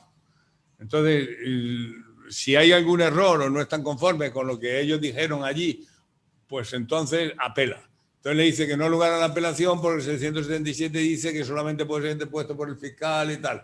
Entonces, pero este caso no es el cambio de procedimiento del 770 al 777, sino que esa sentencia sería del 770, aunque hayan llegado a un acuerdo en el momento del juicio, porque para el 777 tendría que hacerse el convenio regulador que ratificarían por separado cada una de las partes delante del juez. Entonces tendría un mayor requisito y una mayor grado de protocolo para llegar al convencimiento que efectivamente eso es lo que han aceptado. Entonces, porque entonces no le admiten la queja, cuando pone recurso de apelación no admiten la queja porque dice que no reúne los requisitos 777. Y los hechos nuevos, de nueva noticia, me acordaba, por el ejemplo que hemos puesto antes, pues imaginaros que cuando está el recurso de apelación el niño aprueba la notaría. Pues imaginaros si eso hay que ponerlo ya. Entonces ya le pedirán el padre al niño que le dé algo de dinero para salir de la miseria.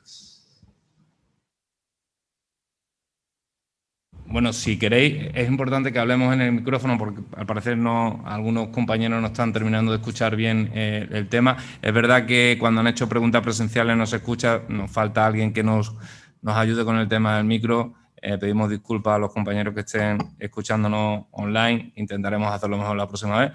En cualquier caso, si te parece, Juanjo, seguimos con lo que es la charla y después ya hacemos un poco batería de preguntas de tanto online como presencial. Pues en principio no tenemos tiempo establecido, el razonable para cuando empiece la barriga ya a hacer efecto. Bien, vamos a ver, pues precisamente y al hilo de lo que también acaba de comentar Antonio, de la posibilidad de ese recurso cuando las partes han llegado a un acuerdo en sala, tenemos que tener mucho cuidado, lo que os dije antes. ¿Está encendido? Sí, ¿está verde?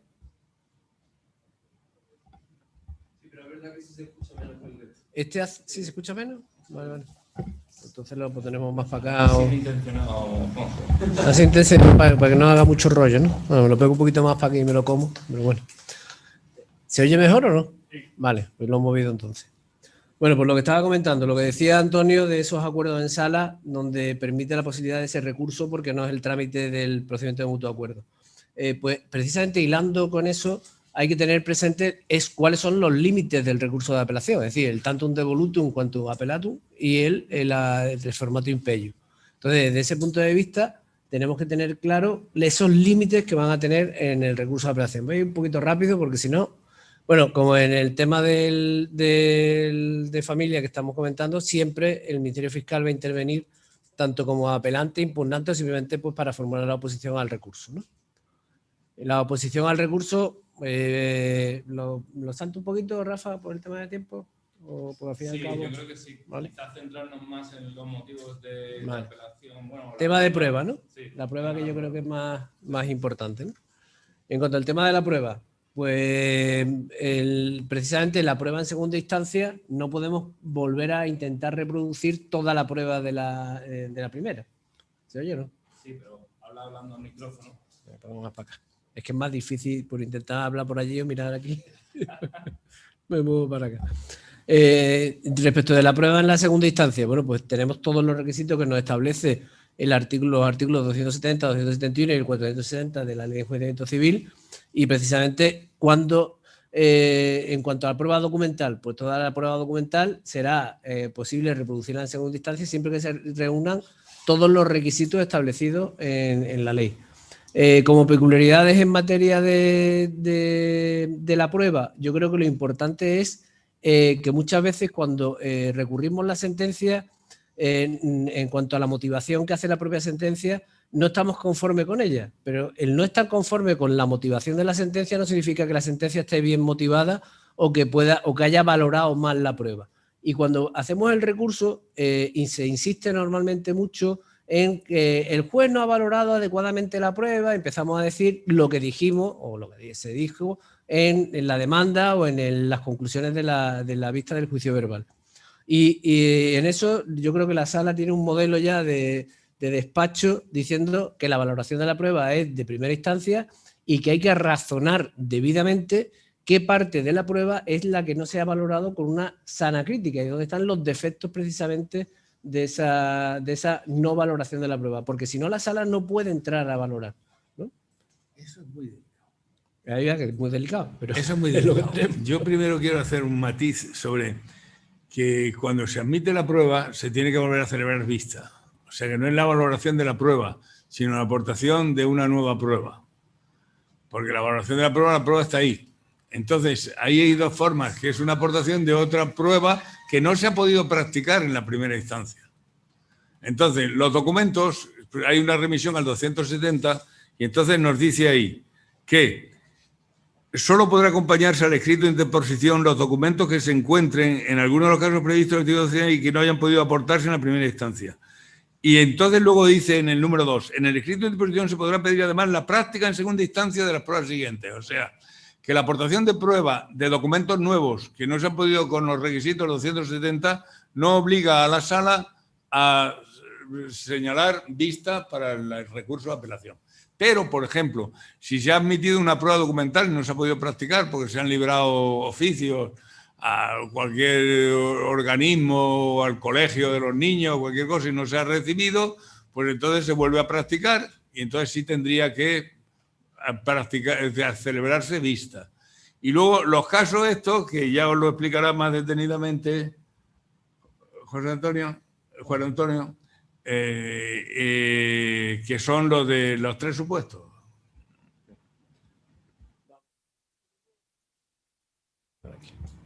A ver, en principio, como sabemos, la ley de procedimiento dice que el momento de aportación de pruebas en materia de familia se puede hacer también incluso en la segunda instancia. Esas reglas no se aplicarán, pero sí es verdad que la prueba que se va a practicar en segunda instancia tiene que tener por lo menos los requisitos establecidos aquí, que son que esa prueba no se haya admitido, que se haya recurrido y se haya hecho la protesta, que de haberse admitido no se haya practicado y la falta de práctica de la prueba no haya sido por voluntad o por haberlo impedido la persona que está pidiendo que se vuelva a practicar la prueba y que tenga relevancia respecto de los hechos, respecto de lo que se ha realizado en el procedimiento, ¿no? Lo que se está discutiendo. A partir de ahí, yo creo que también es importante valorar todo el tema de las pruebas periciales en segunda instancia y la audiencia de los menores en la segunda instancia.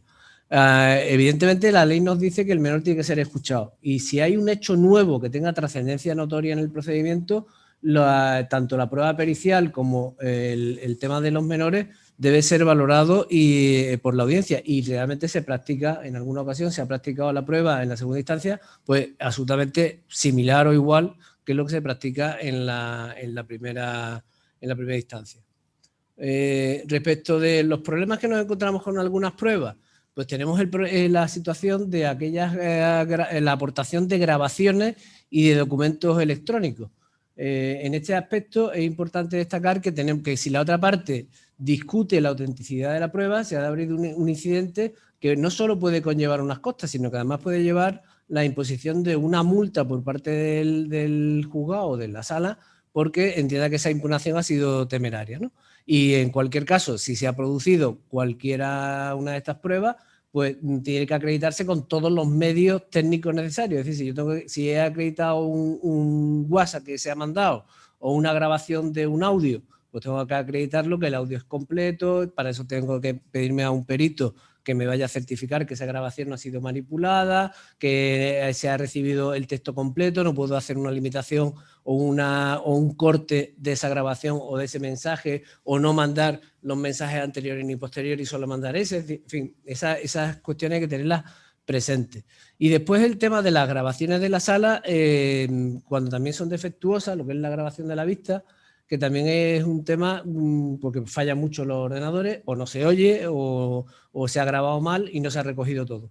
Ahí también había que diferenciar si la grabación es absolutamente irreconocible y por tanto no se puede reproducir en la segunda instancia y habría que pedir una nulidad y volver a practicarlo, o si se levantó acta por el secretario, aunque fuera sucinta, que en ese caso se podría subsanar, ¿no? Sí, yo estoy de acuerdo con lo que dice Juan José, absolutamente en todo, con su enorme experiencia, pero voy a deciros alguna cosa desde el punto de vista.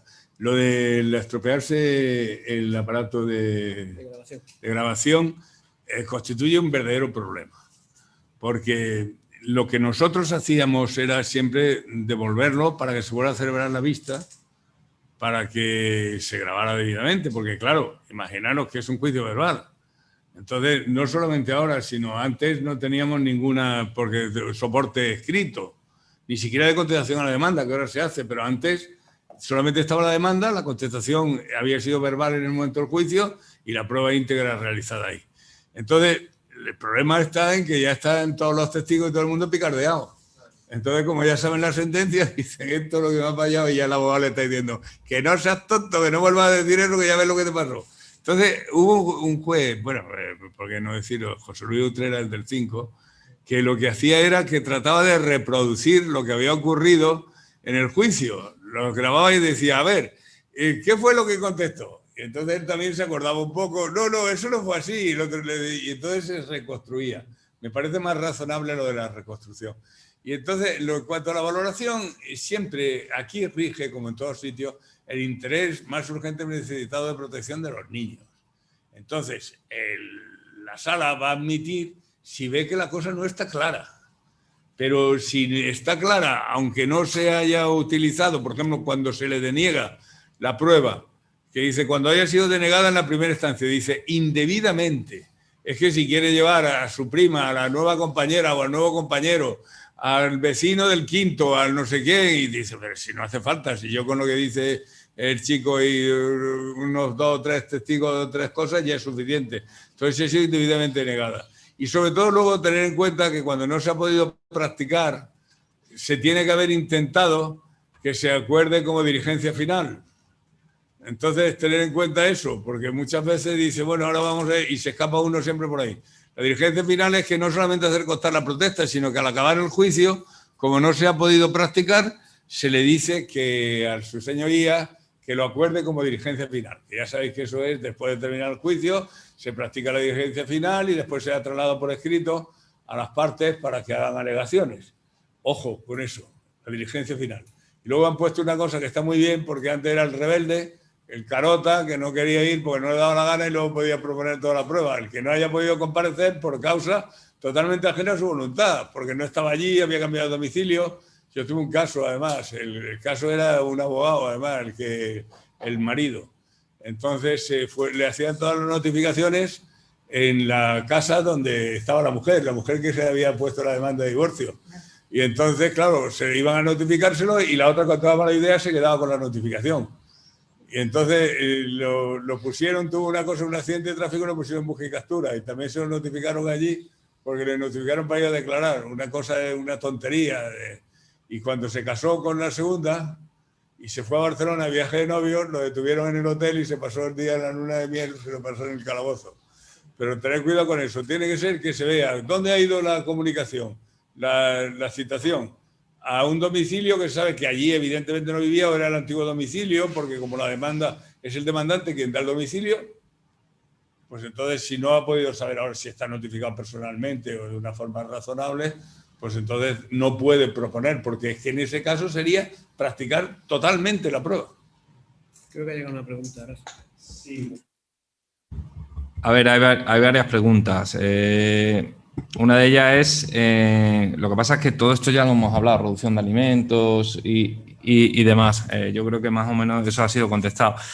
En relación un poco a lo que decía Juanjo y don Antonio, es decir, la problemática que existe cuando, por ejemplo, muchas veces hacemos los recursos de apelación y alegamos errores en la valoración de la prueba. Evidentemente, existe esa coletilla que te dice que siempre y cuando la motivación de su señoría o la valoración de la prueba no sea ¿cómo es? Errónea, manifiestamente incongruente, falta de lógica y razón. Bueno, puede ser todo eso. Lo que sí es cierto es que sí existe, ahí existe como una especie de zona gris en la cual la audiencia en ocasiones se tiene que meter porque es muy difícil que un fallo de un... A ver, se puede dar, pero es muy difícil que una sentencia de un juez de primera instancia de familia no esté mínimamente motivada. Es decir, otra cosa es que de esa motivación con la prueba obrante en autos, es decir, tanto la documental como la interrogatoria, etcétera, para la mayoría de las personas con cierta lógica vaya hacia un lado el sentido de la sentencia, pero su señoría ha motivado ese porcentaje mínimo que puede dar lugar a una sentencia diferente.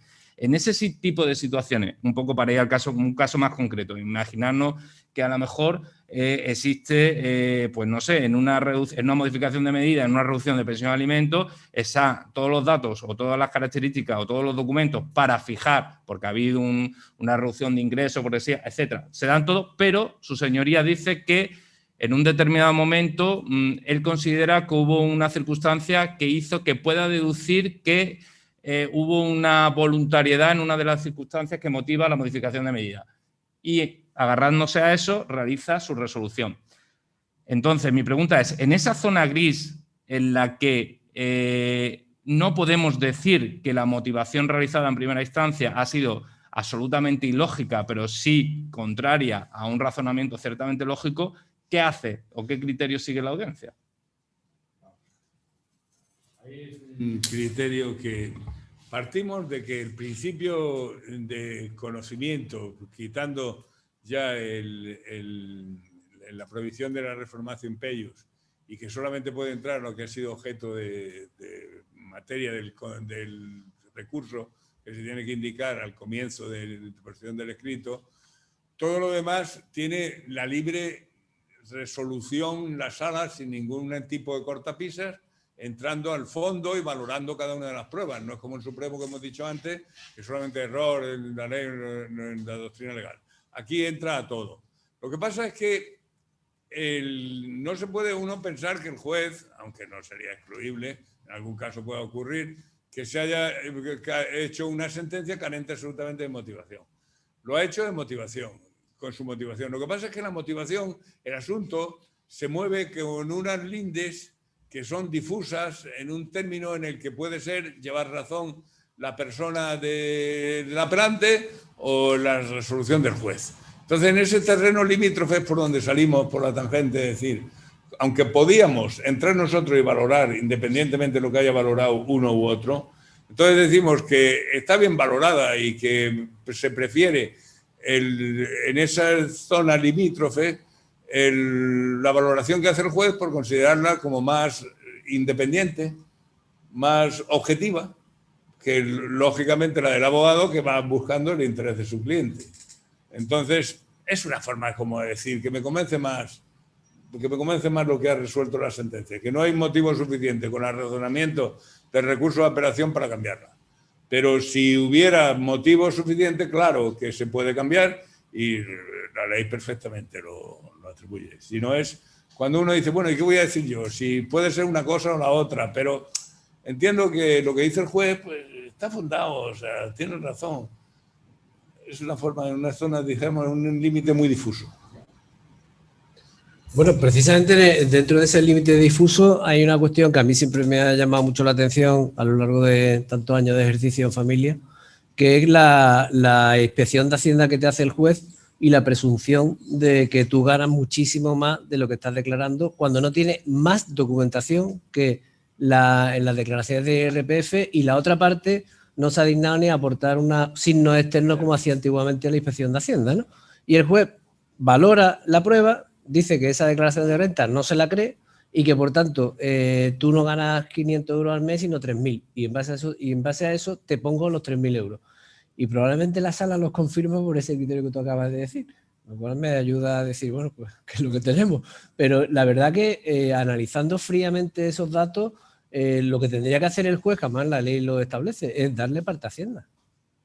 Yo estoy convencido de que el día que los jueces dieran parte a Hacienda de todas esas cosas que surgen en los procedimientos de familia, los procedimientos de familia iban a cambiar bastante, ¿eh? Yo no doy nunca parte ni a Hacienda ni al Ministerio Fiscal. Porque una vez que di parte al Ministerio Fiscal me lo tragué y suspendí un juicio porque era de filiación y entonces le ponen la demanda de filiación y la señora contesta diciendo que sí, que es cierto que el hijo es del demandante, pero que se opone a eso porque como cuando se quedó embarazada y él le dijo que abortase, ella no quiso abortar y entonces la dejó tirada, se encontró ese chico que es muy bueno, que se ha portado muy bien con ella, que es quien la ha ayudado y que ha tenido su niño y tal, y que es el que se merece ser el padre de su hijo. Y se va al registro civil cuando nace y declara que el hijo es del segundo y el segundo dice que el hijo es suyo cuando ni se conocían cuando se procedió, cuando tuvo la concepción del niño. Entonces dije, esto es un delito de falsificación de documento público, que el registro civil, además afecta al registro civil, hay que atacar esa inscripción del registro. Bueno, pues lo mandé de ese testimonio al Ministerio Fiscal y a mes y medio me dijo que el fiscal decía que no era constitutivo de delito. Entonces ya cuando me dicen eso, que se dé cuenta Hacienda o se dé cuenta el Ministerio Fiscal, yo le digo, pues usted no sabe dónde está Hacienda ¿Y dónde está la fiscalía? En el piso de abajo. Baje usted y allí pone usted lo que usted quiera, pero yo no estoy aquí para hacer denuncias de nadie. Entonces, hay casos que son clamorosos. Por ejemplo, cuando se ve por el apellido que se llaman González Sociedad Anónima y se ve que es el niño, que es el que lleva el negocio, el padre está medio retirado y entonces tiene una nómina de 3.000 euros. Y aparece una esa de despido, de cambio de no sé qué, de ese, y aparece que tiene 300.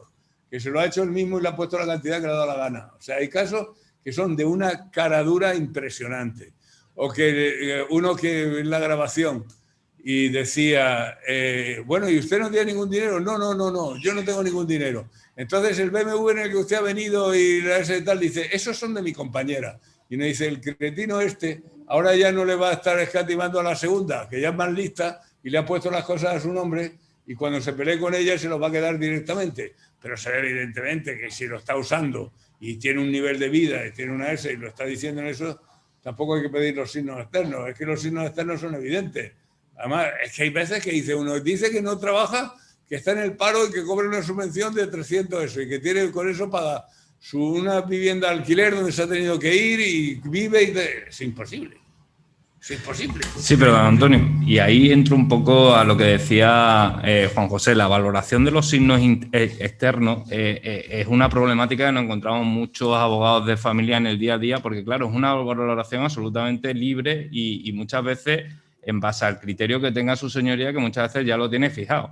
Es decir, nosotros nos hemos encontrado en sala en multitud de ocasiones por parte del Ministerio Fiscal alegándolo y muchas veces por parte de su señoría asumiéndolo, que una persona que alega que no tiene recursos económicos no puede pleitear con un abogado privado, que tiene que hacerlo con de beneficio de justicia gratuita. Y y como esto hay multitud de signos externos que se pueden explicar de una manera absolutamente racional y que muchas veces son los motivos, esos signos externos que de por sí es una prueba quizá menos contundente que a lo mejor la prueba documental aportada que viene con el respaldo de un organismo oficial, ya sea un INE, ya sea un SEPE, ya sea X. Entonces, muchas veces el pelear eso en segunda instancia es lo que estamos peleando, es decir, porque la interpretación o el fallo de su señoría es en base a signos externos. Y claro, ¿cómo entras tú a pelear lo que interpreta su señoría en relación a un signo externo que puede ser que, oye, yo conozco al hermano de este chico y ha venido a mi despacho y porque me ha dado la gana le estoy llevando el pleito? Que no solamente es el abogado, sino que hay otros muchos gastos. Yo, con alguna exposición de la situación económica que hacen en los escritos, pues lo único que me hace falta es el certificado de beneficencia o del servicio social de que va al comedor social, porque si no es imposible, es imposible. Bueno, hilando un poquillo con ese tema, precisamente, y a nivel muy práctico, yo recuerdo un asunto donde estaban discutiendo que no quería pagar en una cantidad el señor determinada que se estaba reclamando, quizá un poco excesiva. En eso también llama un poco la atención a los compañeros. Cuando se hace una reclamación de alimentos o de pensión compensatoria, lo que hay que hacer es una reclamación que esté sustentada en algún criterio. Lo que no vale es pedir por pedir. O sea, lo que no me encontrarte una demanda donde te piden 3.000 euros de alimentos y te dicen, bueno, ¿y qué gasto tiene el niño, no? Pues lo que hay que fundamentar. Y en ese tema, en la prueba, precisamente estaba discutiendo el señor que no tenía ingresos, que no tenía nada y tal. Y a mí que me gustan los relojes le dije, ¿y el reloj que usted lleva que tiene la marca tal, que es de tal, ese reloj que vale? No, bueno, es que esto es una imitación. Y bueno, pues el real que vale. Sí, y el reloj valía 25.000 euros. Y sí que son más de lo que se está reclamando de alimentos para un año Bueno, pues esos signos externos sí se pueden acreditar y queda esa constancia.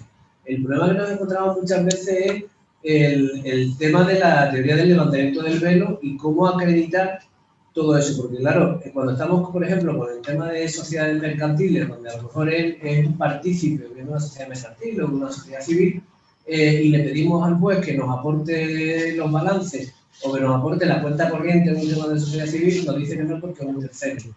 Entonces, claro, el ámbito del procedimiento de familia y el ámbito del propio recurso de apelación, si nos centramos a la charla en la que estamos, pues está constreñido también a ese tema.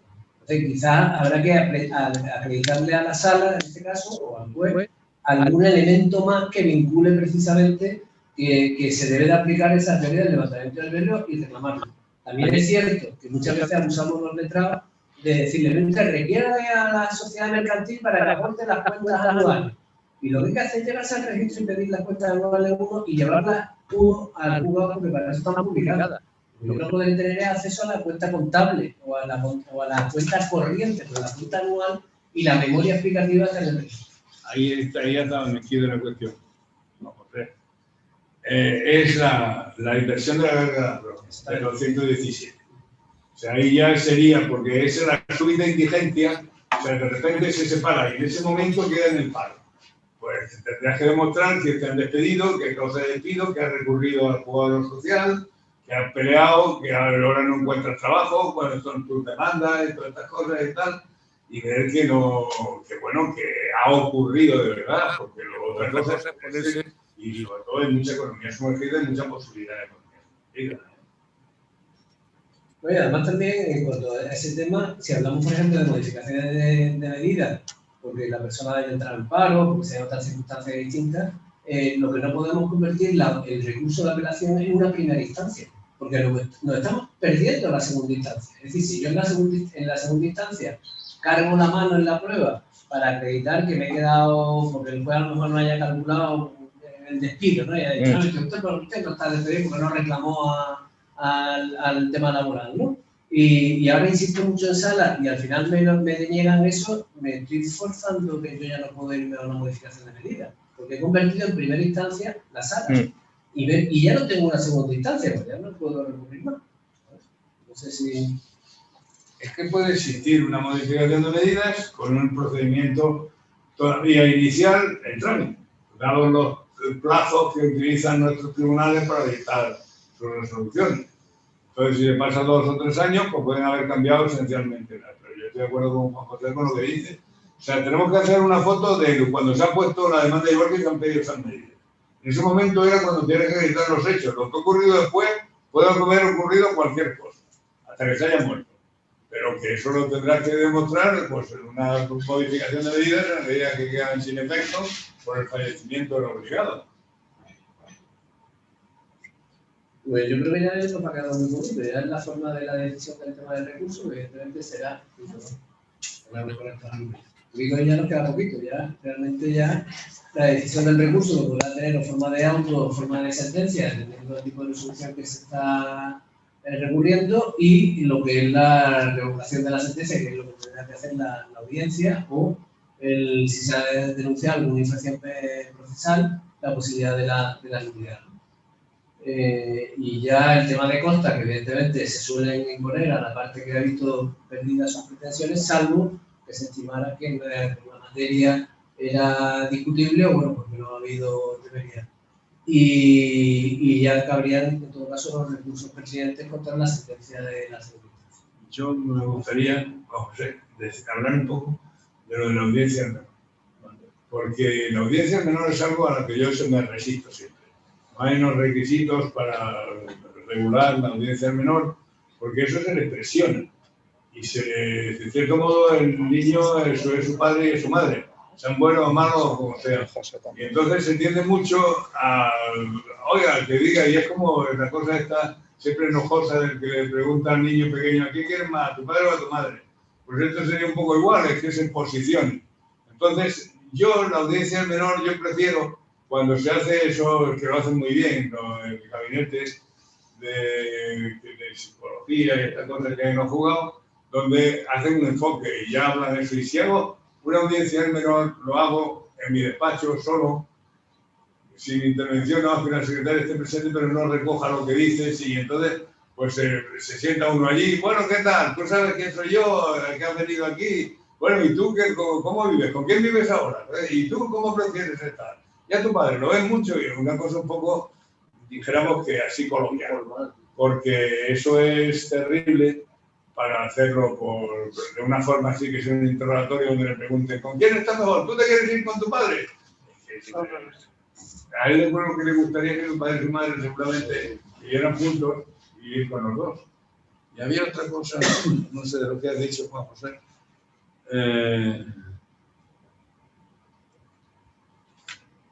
No, bueno, ahora sí el caso. Bueno, sí.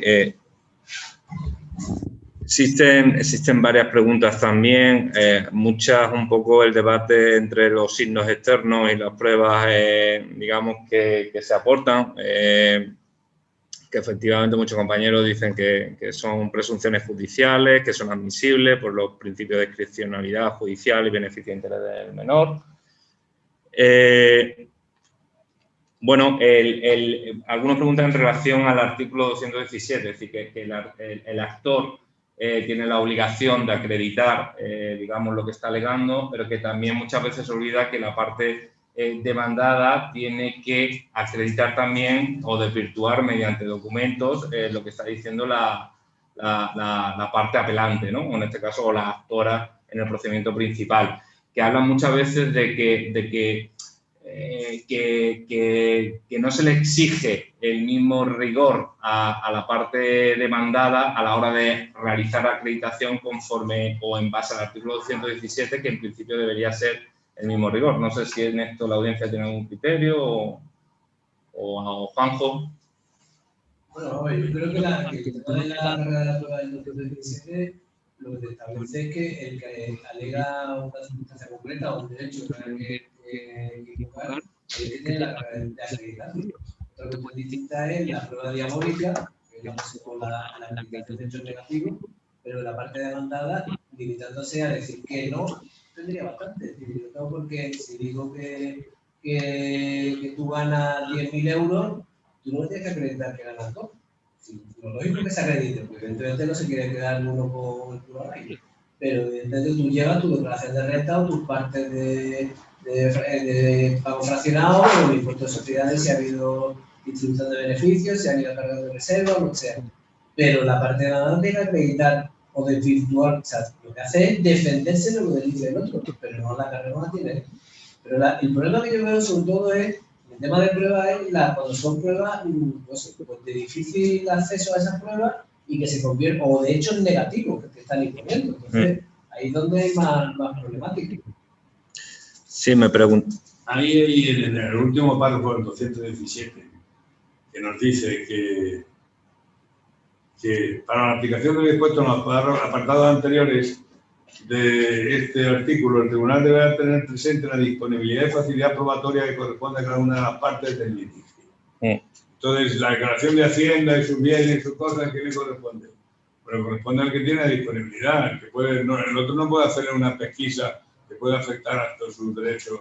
Y quería también decir una cosa que a mí me ha llamado mucho la atención y creo que nunca lo hemos aplicado, que es cuando dice, si la infracción procesal alegada se hubiera cometido, al dictar sentencia, el Tribunal de Apelación resolverá sobre esta cuestión. Dice, la resolución dictada, es una resolución que dice que lo puede hacer mediante providencia. Se puede resolver mediante providencia. Aquí, en el apartado 4 del 465, cuando no sea aplicación del dispuesto del apartado anterior de este artículo y la infracción procesal fuera de las que se originan la nulidad radical de las actuaciones o de parte de ellas, el tribunal lo declarará así mediante providencia, reponiéndola al estado en que se hallaren cuando la infracción se cometió.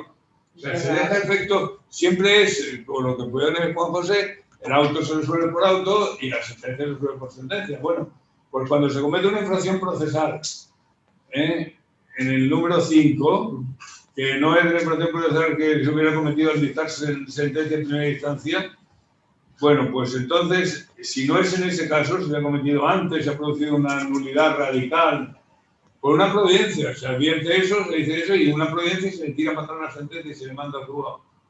Yo creo que eso lo habréis visto, yo creo que hasta mucha gente no lo conoce. Yo no miré cuando veíamos la ley, cuando salió en el año 2000 y decía, pero qué disparate. Pues lo hice con el 165.5, ¿eh? Yo que no sé si lo he hecho alguna vez.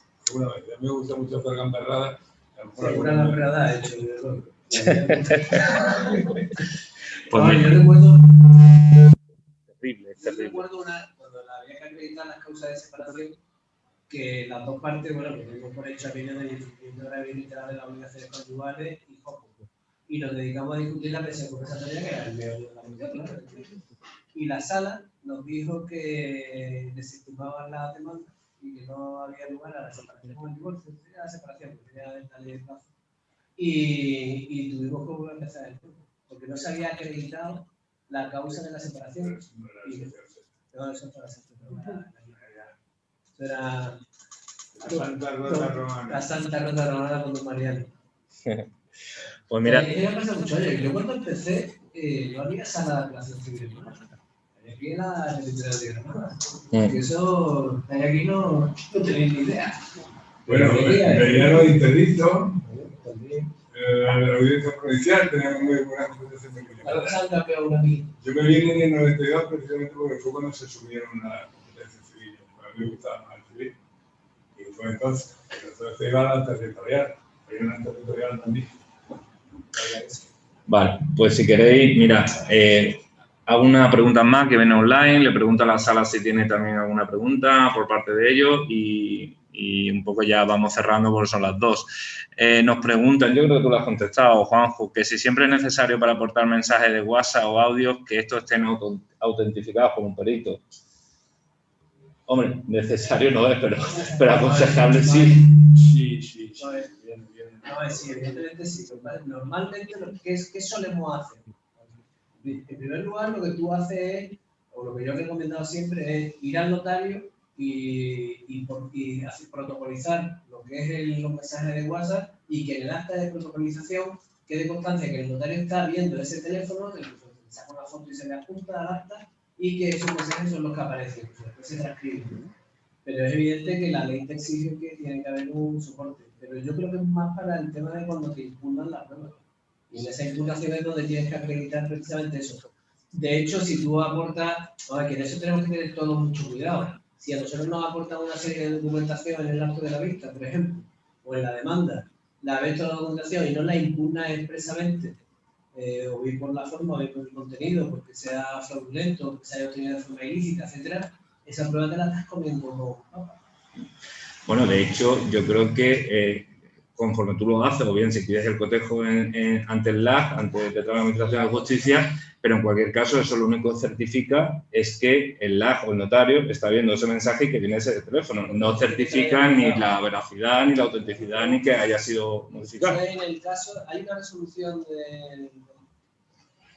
de la Comunidad Europea que precisamente regula por este tema. Es que ahora mismo, vosotros sabéis, yo no, porque yo soy ignorante en cosas informáticas, que tú puedes hacer cambiando, poniendo la imagen y puedes hacer como que uno está diciendo una cosa que no está diciendo. Eso está regulado en el 382, instrumento de filmación, grabación y semejante, valor probatorio. Las partes podrán proponer como medio de prueba la reproducción ante el tribunal de palabras, imágenes y sonidos captados mediante instrumentos de filmación, grabación y otros semejantes. Al proponer esta prueba, la parte deberá acompañar, en su caso, transcripción escrita de las palabras contenidas en el soporte de que se trate, que resulte relevante para el caso. La parte que proponga este medio de prueba podrá aportar los dictámenes y medios de prueba instrumentales que consideren convenientes. También las otras partes podrán aportar dictámenes y medios de prueba cuando cuestionen la autenticidad y exactitud de la reproducción. El Tribunal valorará las reproducciones que se refieren al apartado de este artículo sobre una regla de sana crítica. Es que eso, fijaros, que eso le da mucho en derecho de familia, porque ahora estoy grabando yo el comportamiento que tiene mi hijo con su madre o con su padre con un vídeo que lo estoy haciendo con el móvil. Y eso lo sabéis vosotros si estáis especializados, habéis tocado cosas de familia, que eso es el pan nuestro de cada día, porque en estas circunstancias donde no tienes testigos externos, sino que solamente tienes testigos, todos los vicios que hay para el testigo, por ejemplo, que sería el parentesco y tal, aquí se suprime, porque el juez no puede hacer uso nada más de las personas más próximas. Todas las personas más próximas necesariamente son parciales.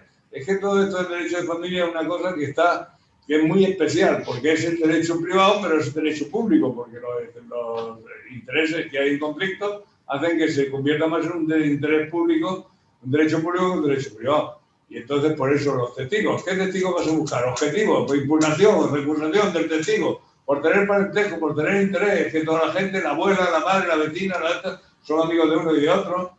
Si no le dicen, como otra vez que recuerdo al secretario que decía, a Navarrete, que decía que era el remedio a medias porque había que suprimir el matrimonio, también decía que estaba en su pueblo, en Baza, y entonces estaba el secretario del juzgado, y venía un propio de eso que él conocía y le decía, hombre fulano, ¿qué hace por aquí? Y dice, ya usted, el testigo falso. Buenas noches. Sí, el tuyo es el malo. El tuyo es el malo. Mira, lo que estaba refiriendo era precisamente la Ley de la Unión Europea de 1910/14, llevaba la Ley 6/20 de 11 de noviembre, que regula precisamente los aspectos de los servicios electrónicos de confianza y de cómo se puede impugnar o acreditar en su caso la autenticidad de la grabación o de los soportes informáticos. Perfecto. Yo no sé si en la sala hay alguna pregunta por parte de alguien. Pues en este caso, Lucía, si quieres tú despides, yo simplemente agradecer enormemente primero a Juanjo Reyes, que como en la presentación se decía, es de esta casa y siempre lo va a ser. Y bueno, pues es uno de estos frikis de derecho de familia que gracias a los cuales los demás aprendemos de manera constante y continua y es un auténtico placer y una suerte el tenerlo tan cercano y tan asequible de manera constante. Y después a don Antonio, pues bueno, es que hemos tenido asentado a una cabeza que ha regido el derecho de familia en Málaga durante muchísimos años, y sigue haciéndolo, y que ha hecho sentencias muy innovadoras en su tiempo y que la verdad es que es de agradecer que se sienta aquí y que nos dé lecciones magistrales. Entonces, dicho esto, dejo a Lucía, que sé que le va a encantar hacer una despedida de ambos ponentes. Pues nada, poco más que decir, que muchísimas gracias y que, bueno, espero que sea la primera de muchas. Yo creo que el dúo funciona a la perfección, así que muchísimas gracias a los dos.